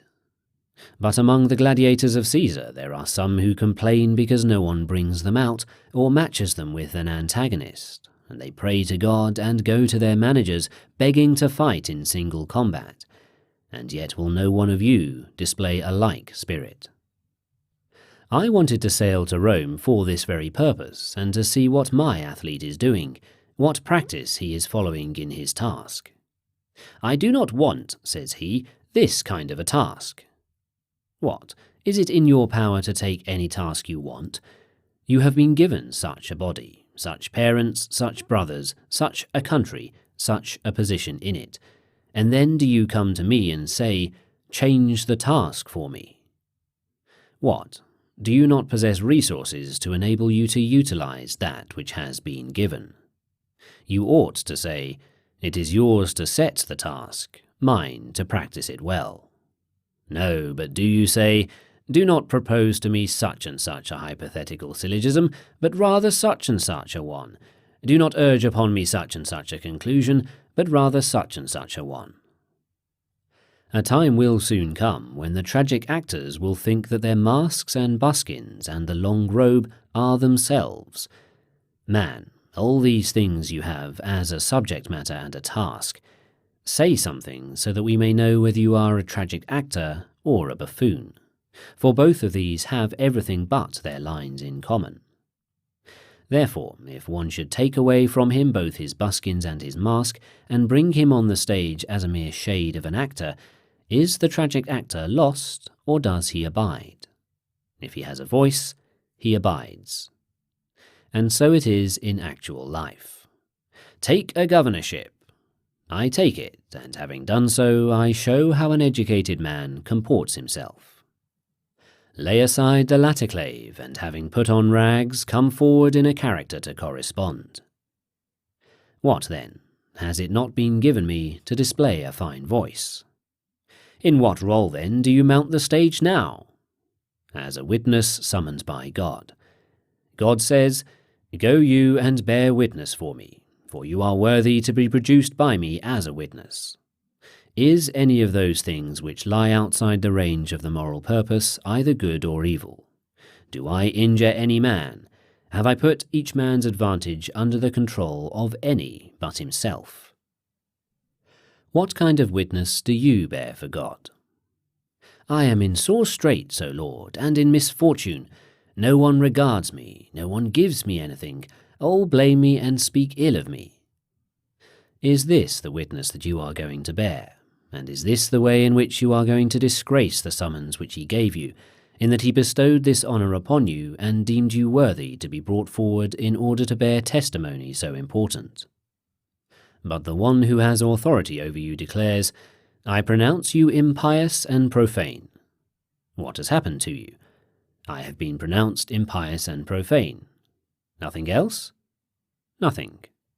But if he had passed judgment upon some hypothetical syllogism, and had made a declaration, I judge the statement, if it is day there is light, to be false, what has happened to the hypothetical syllogism?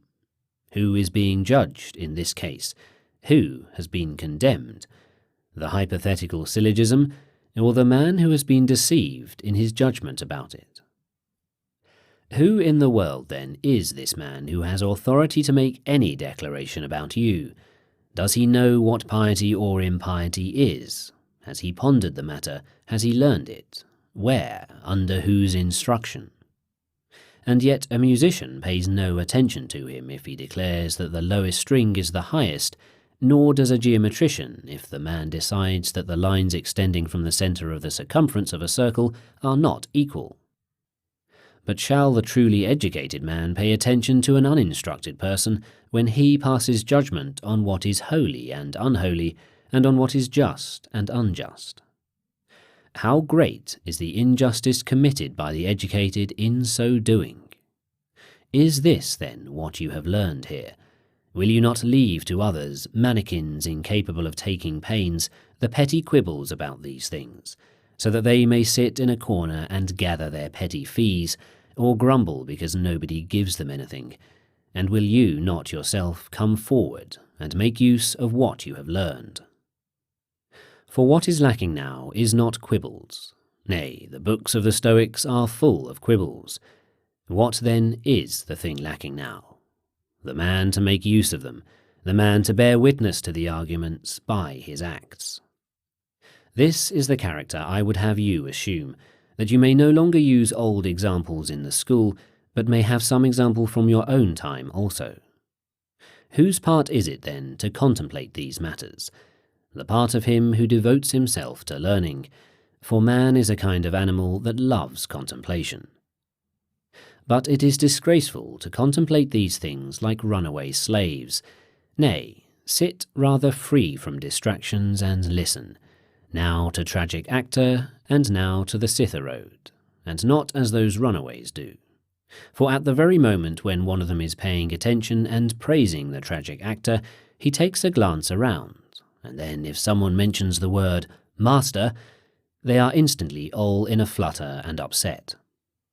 It is disgraceful for men who are philosophers to contemplate the works of nature in this spirit, for what is a master? One man is not master of another man, but death and life and pleasure and hardship are his masters. So bring Caesar to me, if he be without these things, and you shall see how steadfast I am. But when he comes with them, thundering and lightning, and I am afraid of them, what else have I done but recognized my master, like the runaway slave? But so long as I have, as it were, only a respite from these threats, I too am acting like a runaway slave who is a spectator in a theatre. I bathe, I drink, I sing, but I do it all in fear and misery. But if I emancipate myself from my masters, that is, those things which render masters terrifying, what further trouble do I have? What master any more? What then? Must I proclaim this to all men?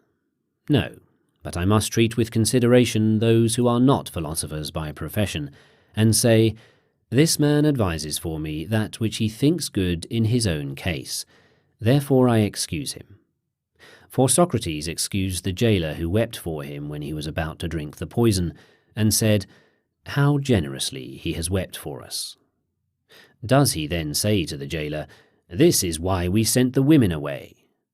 No, but he makes this latter remark to his intimate friends, to those who are fit to hear it. But the jailer he treats with consideration, like a child. Chapter 30.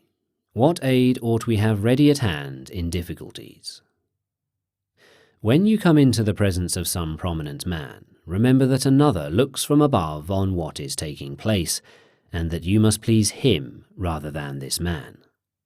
He, then, who is above, asks of you, in your school, what did you call exile and imprisonment and bonds and death and disrepute? I called them things indifferent. What then do you call them now? Have they changed at all? No. Have you then changed? No. Tell me then what things are indifferent? Those that are independent of the moral purpose. Tell me also what follows. Things independent of the moral purpose are nothing to me. Tell me also what you thought were the good things. A proper moral purpose and a proper use of external impressions. And what was the end? To follow thee. Do you say all that even now? I say the same things even now. Then enter in, full of confidence and mindful of all this, and you shall see what it means to be a young man who has studied what he ought, when he is in the presence of men who have not studied. As for me, by the gods, I fancy that you will feel somewhat like this. Why do we make such great and elaborate preparations to meet what amounts to nothing? Was this what authority amounted to? Was this what the vestibule, the chamberlains, the armed guards amounted to? Was it for all this that I listened to those long discourses? Why, all this never amounted to anything, but I was preparing for it as though it was something great.